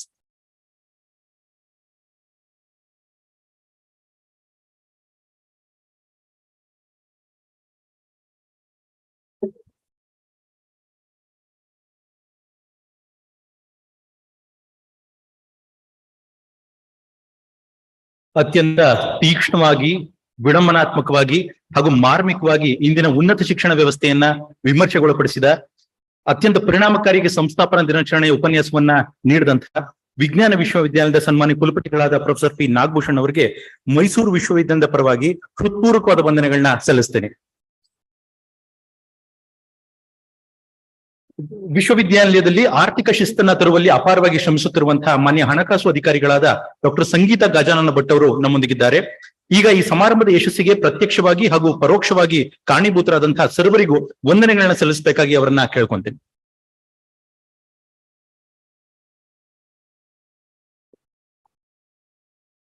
ಎಲ್ಲರಿಗೂ 107ನೇ ಸಂಸ್ಥಾಪನಾ ದಿನದ ಈ ಶುಭ ಸಂದರ್ಭದಲ್ಲಿ ಅಭಿನಂದನೆಗಳನ್ನ ಸಲ್ಲಿಸುತ್ತಾ, ಈ ದಿನದ ಈ ಕಾರ್ಯಕ್ರಮವನ್ನ ಅತ್ಯಂತ ಯಶಸ್ವಿಯಾಗಿ ನಡೆಸಿಕೊಟ್ಟಂತಹ ಪ್ರತಿಯೊಬ್ಬರನ್ನು ಸಹ ಧನ್ಯವಾದಗಳನ್ನ ಹೇಳುವಂತದ್ದು ನಮ್ಮ ಒಂದು ಸಂಸ್ಕಾರ. ಆದ್ದರಿಂದ ಈಗ ಈ ಒಂದು ಧನ್ಯವಾದವನ್ನ ಹೇಳುವಂತಹ ಸಮಯ. ನಹಿ ಜ್ಞಾನೇನ ಸದೃಶಂ ಎನ್ನುವಂತಹ ಭಗವದ್ಗೀತೆಯ ಅಂದರೆ ಜ್ಞಾನಕ್ಕೆ ಮಿಗಿಲಾದದ್ದು, ಅದಕ್ಕೆ ಸಮಾನವಾದದ್ದು ಯಾವುದೂ ಇಲ್ಲ ಅನ್ನುವಂತಹ ಒಂದು ಧ್ಯೇಯ ವಾಕ್ಯದೊಂದಿಗೆ 107 ವರ್ಷಗಳ ಹಿಂದೆ 1916ರಲ್ಲಿ ಪ್ರಾರಂಭಿಸಿದಂತಹ ನಮ್ಮ ಈ ಘನತೆವೆತ್ತ ವಿಶ್ವವಿದ್ಯಾನಿಲಯ ಇನ್ನು ಮುಂದೂ ಸಹ ಇದೇ ರೀತಿ ಮುಂದುವರಿಯಲಿ. ಒಂದು ಚೈನೀಸ್ ಪ್ರೊವರ್ಬ್ ಇದೆ, A journey of 1000 miles begins with just one single step ಅಂತ. ಹಾಗಾಗಿ 1916ರಲ್ಲಿ ಪ್ರಾರಂಭಿಸಿದಂತಹ ಒಂದು ಹೆಜ್ಜೆ ಈ ದಿನ ಒಂದು ಈ ಮೇರು ಎತ್ತರಕ್ಕೆ ಬೆಳೆದು ನಿಂತಿರುವಂತಹ ವಿಶ್ವವಿದ್ಯಾನಿಲಯ ಆಗಿದೆ. ಇದನ್ನ ಪ್ರಾರಂಭಿಸಿದಂತಹ ಆಗಿನ ಸಂಸ್ಥಾಪಕರಾದ ಮೈಸೂರು ಮಹಾರಾಜರು ಶ್ರೀ ನಾಲ್ವಡಿ ಕೃಷ್ಣರಾಜ ಒಡೆಯರ್ ಅವರನ್ನ ನಾವು ಈ ಸಂದರ್ಭದಲ್ಲಿ ನೆನೆಸಿಕೊಳ್ಳುತ್ತಾ ಎಲ್ಲರಿಗೂ ಈ ಒಂದು ಕಾರ್ಯಕ್ರಮವನ್ನ ಅತ್ಯಂತ ಯಶಸ್ವಿಯಾಗಿ ನಿರ್ವಹಣೆಯನ್ನ ಮಾಡ್ಲಿಕ್ಕೆ ನಮ್ಗೆ ಅವಕಾಶ ಮಾಡಿಕೊಟ್ಟಂತಹ ಎಲ್ಲರಿಗೂ ಸಹ ಧನ್ಯವಾದಗಳನ್ನ ಹೇಳಲಿಕ್ಕೆ ಇಷ್ಟಪಡ್ತೀನಿ. ಈ ಕಾರ್ಯಕ್ರಮದ ಘನ ಉಪಸ್ಥಿತಿಯನ್ನ ಶ್ರೀ ಯದುವಿ ಕೃಷ್ಣದತ್ತ ಚಾಮರಾಜ ಒಡೆಯರ್ ವಂಶಸ್ಥರು, ಮೈಸೂರು ಅರಮನೆ, ಇವರು ಹಾಜರಿರ್ಬೇಕಿತ್ತು. ಆದರೆ ಮಾನ್ಯರು ತಾವು ವೈಯಕ್ತಿಕ ಕಾರಣಗಳಿಂದ ಹಾಜರಾಗಲು ಸಾಧ್ಯವಾಗದೇ ಇದ್ದಿದ್ದರಿಂದ ಒಂದು ಮೆಸೇಜ್ ಅನ್ನ ಕೊಟ್ಟಿದ್ರು. ಹಾಗೆ ಒಂದು ಹಾರೈಕೆಯನ್ನು ಸಹ ಇಟ್ಟಿದ್ರು, to see golden era again to the esteemed university ಎಂಬಂತೆ. ಸೊ ಸನ್ಮಾನ್ಯರಿಗೆ ಅವರ ಅನುಪಸ್ಥಿತಿಯಲ್ಲಿ ಎಲ್ಲರ ಪರವಾಗಿ ಹೃತ್ಪೂರ್ವಕವಾದ ಒಂದು ಧನ್ಯವಾದಗಳನ್ನ ಹೇಳಲಿಕ್ಕೆ ಇಷ್ಟಪಡ್ತೀನಿ. ಇನ್ನು ಈ ಕಾರ್ಯಕ್ರಮದ ಕೇಂದ್ರ ಬಿಂದು ಆದಂತವರು ಪ್ರೊಫೆಸರ್ ಪಿ ನಾಗಭೂಷಣ್ ಸರ್, ಗೌರವಾನ್ವಿತ ಕುಲಪತಿಗಳು, ವಿಜ್ಞಾನ ವಿಶ್ವವಿದ್ಯಾನಿಲಯ, ಗುಂಟೂರು, ಆಂಧ್ರ ಪ್ರದೇಶ. ಸರ್, ತಮ್ಮ ಬಗ್ಗೆ ಒಂದು ಕೇಳಿ ತಿಳ್ಕೊಂಡಿದ್ವು, ಆದ್ರೆ ಈ ದಿನ ಒಂದು ಈ ಕಾರ್ಯಕ್ರಮದಲ್ಲಿ ಅದರಲ್ಲೂ ತಮ್ಮ ಭಾಷಣವನ್ನ ಆಲಿಸಿದ ನಂತರ ನನ್ನ ಜ್ಞಾನ ಎಷ್ಟು ಅಲ್ಪ ಅಂತ ಅನ್ನಿಸ್ತು. ಸೊ ಎಜುಕೇಶನ್ ಬಗ್ಗೆ, ಒಂದು ಶಿಕ್ಷಣದ ಬಗ್ಗೆ ತಾವು ಒಂದು ವಿಡಂಬನಾತ್ಮಕವಾಗಿ ಆದರೆ ಯೋಚನೆಗೆ ಎಲ್ಲರನ್ನ ಸಹ ತಳ್ಳುವಂತೆ ಆಲೋಚನೆಯನ್ನ ಮಾಡುವಂತಹ ಭಾಷಣ ಅದಾಗಿತ್ತು. Education for enlightenment, education for empowerment. So ಈ ರೀತಿ ಕೆಲವೊಂದು ವಿನೂತನವಾದ ಆಲೋಚನೆಗಳನ್ನ ನಮ್ಮಲ್ಲಿ ಬಿತ್ತಿದ್ದೀರಾ ಇವತ್ತು. ಹಾಗೇನೇನೆ ಪ್ರಾರಂಭದಿಂದ ಸಹ ಸರ್ ಎಂ ವಿಶ್ವೇಶ್ವರಯ್ಯನವರು ಇರ್ಬೋದು, ಹಾಗೇನೇನೆ ಜಿಡ್ಡು ಕೃಷ್ಣಮೂರ್ತಿ ಅವರು ಇರ್ಬೋದು, ಚಾಣಕ್ಯನ ಕೆಲವು ನುಡಿಗಳು ಇರ್ಬೋದು, ಪ್ರೊಫೆಸರ್ CNR ರಾವ್ ಅವರದ್ದು ಉಕ್ತಿಗಳು ಇರ್ಬೋದು. ಸೊ ಅಂತಿಮವಾಗಿ ಪ್ರತಿಯೊಬ್ಬರಿಗೂ ಥಿಂಕ್ ಬಿಗ್ ಎನಿವೆ ಎನ್ನುವಂತಹ ಒಂದು ಸಂದೇಶವನ್ನ ಕೊಟ್ಟಿದ್ದೀರಿ. ತಮ್ಮ ಈ ವಿದ್ವತ್ ಪೂರ್ಣವಾದ ಭಾಷಣವನ್ನ ಸರ್ ನಮ್ಗೆ ಕೇಳೋದಿಕ್ಕೆ ಇನ್ನೂ ಸಹ ಅವಕಾಶ ಸಿಕ್ಕಿದ್ರೆ ನಾವು ಪುಣ್ಯವಂತರು ಅಂತ ಅಂದ್ಕೊಳ್ತೀವಿ. ಸೊ ಎಲ್ಲರ ಪರವಾಗಿ ತಮಗೆ ಸಹ ಹೃತ್ಪೂರ್ವಕವಾದ ಧನ್ಯವಾದಗಳನ್ನ ಅರ್ಪಿಸೋದಿಕ್ಕೆ ಇಷ್ಟಪಡ್ತೀನಿ. ಹಾಗೆ ಈ ನಮ್ಮ 107ನೇ ಸಂಸ್ಥಾಪನಾ ದಿನದ ಅಧ್ಯಕ್ಷತೆಯನ್ನ ವಹಿಸಿರುವವರು ನನ್ನ ಸ್ನೇಹಿತರು ಸಹ ಆಗಿರುವಂತಹ ಶ್ರೀಮತಿ VR ಶೈಲಜಾ ಅವರು. ಅವರನ್ನ ನಿಜವಾಗೂ ಈ ಕಾರ್ಯಕ್ರಮದ ರೂವಾರಿ ಅಂತ ಅಂದ್ರೆ ತಪ್ಪಾಗಲಾರದು. ಅವರ ಒಂದು ಅವಿರತ ಪ್ರಯತ್ನದಿಂದ ಎಲ್ಲರಿಗೂ ಮಾರ್ಗದರ್ಶನ ಮಾಡಿ ಈ ಕಾರ್ಯಕ್ರಮವನ್ನ ಇಷ್ಟು ಸುಸೂತ್ರವಾಗಿ ನಡೆಸೋದಕ್ಕೆ ಕಾರಣಕರ್ತರಾಗಿದ್ದಾರೆ. ಅವರಿಗೆ ಸಹ ಎಲ್ಲರ ಪರವಾಗಿ ಹೃತ್ಪೂರ್ವಕವಾದ ಧನ್ಯವಾದಗಳನ್ನ ಅರ್ಪಿಸ್ಲಿಕ್ಕೆ ಇಷ್ಟಪಡ್ತೀನಿ. ಹಾಗೆ ನಮ್ಮ ಸಹೋದ್ಯೋಗಿ ಮಿತ್ರರಾದಂತಹ ಕುಲಸಚಿವರು ಪರೀಕ್ಷಾಂಗ ಪ್ರೊಫೆಸರ್ KM ಮಹದೇವನ್ ಅವರು ಸಹ ಈ ಒಂದು ಕಾರ್ಯಕ್ರಮವನ್ನ ಇಷ್ಟು ಒಳ್ಳೆ ರೀತಿಯಲ್ಲಿ ನಡೆಸೋದಿಕ್ಕೆ ತುಂಬ ಹೃದಯದ ಒಂದು ತಮ್ಮ ಸಹಭಾಗಿತ್ವವನ್ನ ಕೊಟ್ಟಿದ್ದಾರೆ. ಅವರಿಗೆ ಸಹ ಹೃತ್ಪೂರ್ವಕ ಧನ್ಯವಾದಗಳನ್ನ ಹೇಳುತ್ತೇನೆ. ನಂತರ ನಮ್ಮ ಎಲ್ಲಾ ನಿಕಾಯಗಳ ಡೀನರು, ಇವರೆಲ್ಲರ ಹಿರಿಯರ ಮಾರ್ಗದರ್ಶನ ಹಾಗೆ ಅವರ ಚಿಂತನೆಯ ಫಲ ಈ ದಿವಸದ ಈ ಒಂದು ಕಾರ್ಯಕ್ರಮ. ಹಾಗಾಗಿ ತಮ್ಮೆಲ್ಲರಿಗೂ ಸಹ ವಿಶ್ವವಿದ್ಯಾನಿಲಯದ ಪರವಾಗಿ ಎಲ್ಲರ ಪರವಾಗಿ ಹೃತ್ಪೂರ್ವಕ ಧನ್ಯವಾದಗಳನ್ನ ಹೇಳೋದಿಕ್ಕೆ ಇಷ್ಟಪಡ್ತೀನಿ. ಹಾಗೆ ನಮ್ಮ ವಿಶ್ವವಿದ್ಯಾನಿಲಯದ ನಿವೃತ್ತ ವಿಶ್ರಾಂತ ಕುಲಪತಿಗಳು ಕೆಲವರು, ಪ್ರೊಫೆಸರ್ ಶಶಿಧರ್ ಪ್ರಸಾದ್ ಸರ್ ಅವರಿದ್ದಾರೆ. ಅವರಿಗೆ ಸಹ ಅವರ ಉಪಸ್ಥಿತಿಗಾಗಿ ಧನ್ಯವಾದಗಳನ್ನ ಹೇಳೋದಿಕ್ಕೆ ಇಷ್ಟಪಡ್ತೀನಿ. ಹಾಗೆ ಗುಲ್ಬರ್ಗಾ ವಿಶ್ವವಿದ್ಯಾನಿಲಯದ ವಿಶ್ರಾಂತ ಕುಲಪತಿಗಳಾದಂತಹ ಪ್ರೊಫೆಸರ್ SR ನಿರಂಜನ್ ಅವರಿದ್ದಾರೆ. ಹಾಗೆ ಸಂಸ್ಕೃತ ವಿಶ್ವವಿದ್ಯಾನಿಲಯದ ವಿಶ್ರಾಂತ ಕುಲಪತಿಗಳಾಗಿರುವಂತಹ ಪ್ರೊಫೆಸರ್ ಪದ್ಮಾಶೇಖರ್ ಅವರಿದ್ದಾರೆ. ತಮಗೂ ಸಹ ಎಲ್ಲರ ಪರವಾಗಿ ಹೃತ್ಪೂರ್ವಕ ಧನ್ಯವಾದಗಳನ್ನ ಅರ್ಪಿಸೋದಿಕ್ಕೆ ಇಷ್ಟಪಡ್ತೀನಿ. ಹಾಗೆ ನಮ್ಮ ಎಲ್ಲ ಈ ಈ ವಿವಿಧ ವಿಭಾಗಗಳ ಮುಖ್ಯಸ್ಥರು, ಘಟಕ ಕಾಲೇಜಿನ ಪ್ರಾಂಶುಪಾಲರು, NSS ಕೋಆರ್ಡಿನೇಟರು, ಸ್ಪೋರ್ಟ್ಸ್ ಡೈರೆಕ್ಟರು, ಹಾಗೆ ತಾಂತ್ರಿಕ ವಿಭಾಗ, ತೋಟಗಾರಿಕೆ ವಿಭಾಗ, ಹಾಗೆ ಲಾಸ್ಟ್ ಬಟ್ ನಾಟ್ ಲೀಸ್ಟ್ ನಮ್ಮ ಕ್ರಾಫರ್ಡ್ ಹಾಲ್ ನಲ್ಲಿ ಇರುವಂತಹ ನಮ್ಮ ಆಡಳಿತ ಶಾಖೆ ಇರ್ಬೋದು, ಹಣಕಾಸು ಶಾಖೆ, ಪರೀಕ್ಷಾಂಗ ಶಾಖೆ, ಸೊ ಇಲ್ಲೆಲ್ಲ ಇರುವಂತಹ ಬೋಧಕೇತರ ಸಿಬ್ಬಂದಿಗಳು ಈ ಒಂದು ಕಾರ್ಯಕ್ರಮನ ಯಶಸ್ಸುಗೊಳಿಸೋದಿಕ್ಕೆ ಅವರೆಲ್ಲರೂ ಸಹ ಪೂರ್ಣ ಸಹಕಾರ ನೀಡಿದ್ದಾರೆ, ಕೆಲಸ ಮಾಡಿದ್ದಾರೆ. ಅವರಿಗೆ ಸಹ ನಮ್ಮೆಲ್ಲರ ಧನ್ಯವಾದಗಳನ್ನ ಅರ್ಪಿಸೋದಿಕ್ಕೆ ಇಷ್ಟಪಡ್ತೀನಿ. ಹಾಗೆ ಈ ದಿನದ ಒಂದು ಕಾರ್ಯಕ್ರಮ ಇಷ್ಟು ಚೆನ್ನಾಗಿ ಕಳೆಗಟ್ಟೋದಿಕ್ಕೆ ಕಾರಣ ಅಂತಂದ್ರೆ ನಮ್ಮ ವಿದ್ಯಾರ್ಥಿ ಮಿತ್ರರು, ಸಂಶೋಧನಾ ವಿದ್ಯಾರ್ಥಿಗಳು, ನಮ್ಮ ವಿವಿಧ ಕಾಲೇಜುಗಳಿಂದ ಬಂದಿರುವಂತಹ ವಿದ್ಯಾರ್ಥಿಗಳು, ನಮ್ಮ PG ಸೆಂಟರ್ನ ಸ್ಟೂಡೆಂಟ್ಸ್, ನಮ್ಮ ಮಾನಸ ಗಂಗೋತ್ರಿಯ ವಿದ್ಯಾರ್ಥಿಗಳು. ಸೊ ಎಲ್ಲ ವಿದ್ಯಾರ್ಥಿ ಮಿತ್ರರು ಈ ದಿನ ಇಲ್ಲಿ ಇರೋದ್ರಿಂದ ಈ ಕಾರ್ಯಕ್ರಮ ಇಷ್ಟು ಚಂದವಾಗಿ ಮೂಡ್ ಬಂದಿದೆ. ಸೊ ವಿದ್ಯಾರ್ಥಿ ಮಿತ್ರರಿಗೂ ಸಹ ಹೃತ್ಪೂರ್ವಕವಾದ ಧನ್ಯವಾದಗಳನ್ನ ಹೇಳಲಿಕ್ಕೆ ಇಷ್ಟಪಡ್ತೇನೆ. ಎಲ್ಲಕ್ಕಿಂತ ಮುಖ್ಯವಾಗಿ ನಮ್ಮ ಮಾನ್ಯ ಸಿಂಡಿಕೇಟ್ ಸದಸ್ಯರು ಹಾಗೂ ಅಕಾಡೆಮಿಕ್ ಕೌನ್ಸಿಲ್ ಸದಸ್ಯರು, ಸೊ ಇವರು ಸಹ ನಮಗೆ ನಿರಂತರವಾಗಿ ಪ್ರೋತ್ಸಾಹ ಕೊಟ್ಟು ಒಂದು ಮಾರಲಿ ಸಪೋರ್ಟ್ ಮಾಡಿರೋದ್ರಿಂದ ಈ ಕಾರ್ಯಕ್ರಮ ಇಷ್ಟು ಚಂದವಾಗಿ ಮೂಡ್ ಬಂದಿದೆ. ಹಾಗಾಗಿ ಅವರಿಗೂ ಸಹ ಎಲ್ಲರ ಪರವಾಗಿ ಹೃತ್ಪೂರ್ವಕವಾದ ಧನ್ಯವಾದಗಳನ್ನ ಹೇಳಲಿಕ್ಕೆ ಇಷ್ಟಪಡ್ತೇನೆ. ಹಾಗೆ ಈ ಒಂದು ಕಾರ್ಯಕ್ರಮ, ಯಾವುದೇ ಒಂದು ಕಾರ್ಯಕ್ರಮ ಅತ್ಯುತ್ತಮವಾಗಿ ಮೂಡಿ ಬರ್ಬೇಕು ಅಂತಂದ್ರೆ ಮಾಧ್ಯಮ ಮಿತ್ರರ ಒಂದು ಸಹಕಾರ ಇದ್ದೇ ಇರ್ಬೇಕಾಗುತ್ತೆ.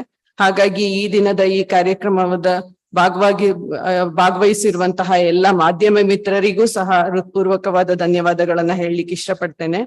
ಒಟ್ನಲ್ಲಿ ಈ ಕಾರ್ಯಕ್ರಮಕ್ಕೆ ಪ್ರತ್ಯಕ್ಷವಾಗಿ ಹಾಗೂ ಪರೋಕ್ಷವಾಗಿ ಯಾರ್ಯಾರು ಈ ಕಾರ್ಯಕ್ರಮವನ್ನ ಇಷ್ಟು ಸುಂದರವಾಗಿ ಮೂಡ್ ಬರೋದಿಕ್ಕೆ ಕಾರಣಕರ್ತರಿದ್ದಾರೆ ಎಲ್ಲರಿಗೂ ಸಹ ಹೃತ್ಪೂರ್ವಕವಾದ ಧನ್ಯವಾದಗಳನ್ನ ಹೇಳುತ್ತಾ ನನ್ನ ಒಂದೆರಡು ಮಾತನ್ನ ಮುಗಿಸ್ತೇನೆ. ಜೈ ಹಿಂದ್, ಜೈ ಕನ್ನಡ. ಈ ದಿನದ ಈ ಕಾರ್ಯಕ್ರಮದ ಉದ್ಘೋಷಕರಾದಂತಹ ಪ್ರೊಫೆಸರ್ ಲೋಹಿತ್ ಅವರಿಗೂ ಸಹ ಎಲ್ಲರ ಪರವಾಗಿ ಹೃತ್ಪೂರ್ವಕವಾದ ಧನ್ಯವಾದಗಳನ್ನ ಹೇಳುತ್ತಾ ನನ್ನ ಒಂದೆರಡು ಮಾತನ್ನ ಮುಗಿಸ್ತೇನೆ. ಧನ್ಯವಾದ. ಈ ದಿನದ ಸಮಾರಂಭವನ್ನ ರಾಷ್ಟ್ರಗೀತೆಯೊಂದಿಗೆ ಪರಿಸಮಾಪ್ತಿಗೊಳಿಸ್ತಾ ಇದ್ದೀವಿ. ರಾಷ್ಟ್ರಗೀತೆಯನ್ನ ಸಾದರಪಡಿಸಬೇಕಾಗಿ ವಿಶ್ವವಿದ್ಯಾಲಯದ ಲಲಿತ ಕಲಾ ಕಾಲೇಜಿನ ವಿದ್ಯಾರ್ಥಿಯರನ್ನ ಕೇಳ್ಕೊಂತೇನೆ.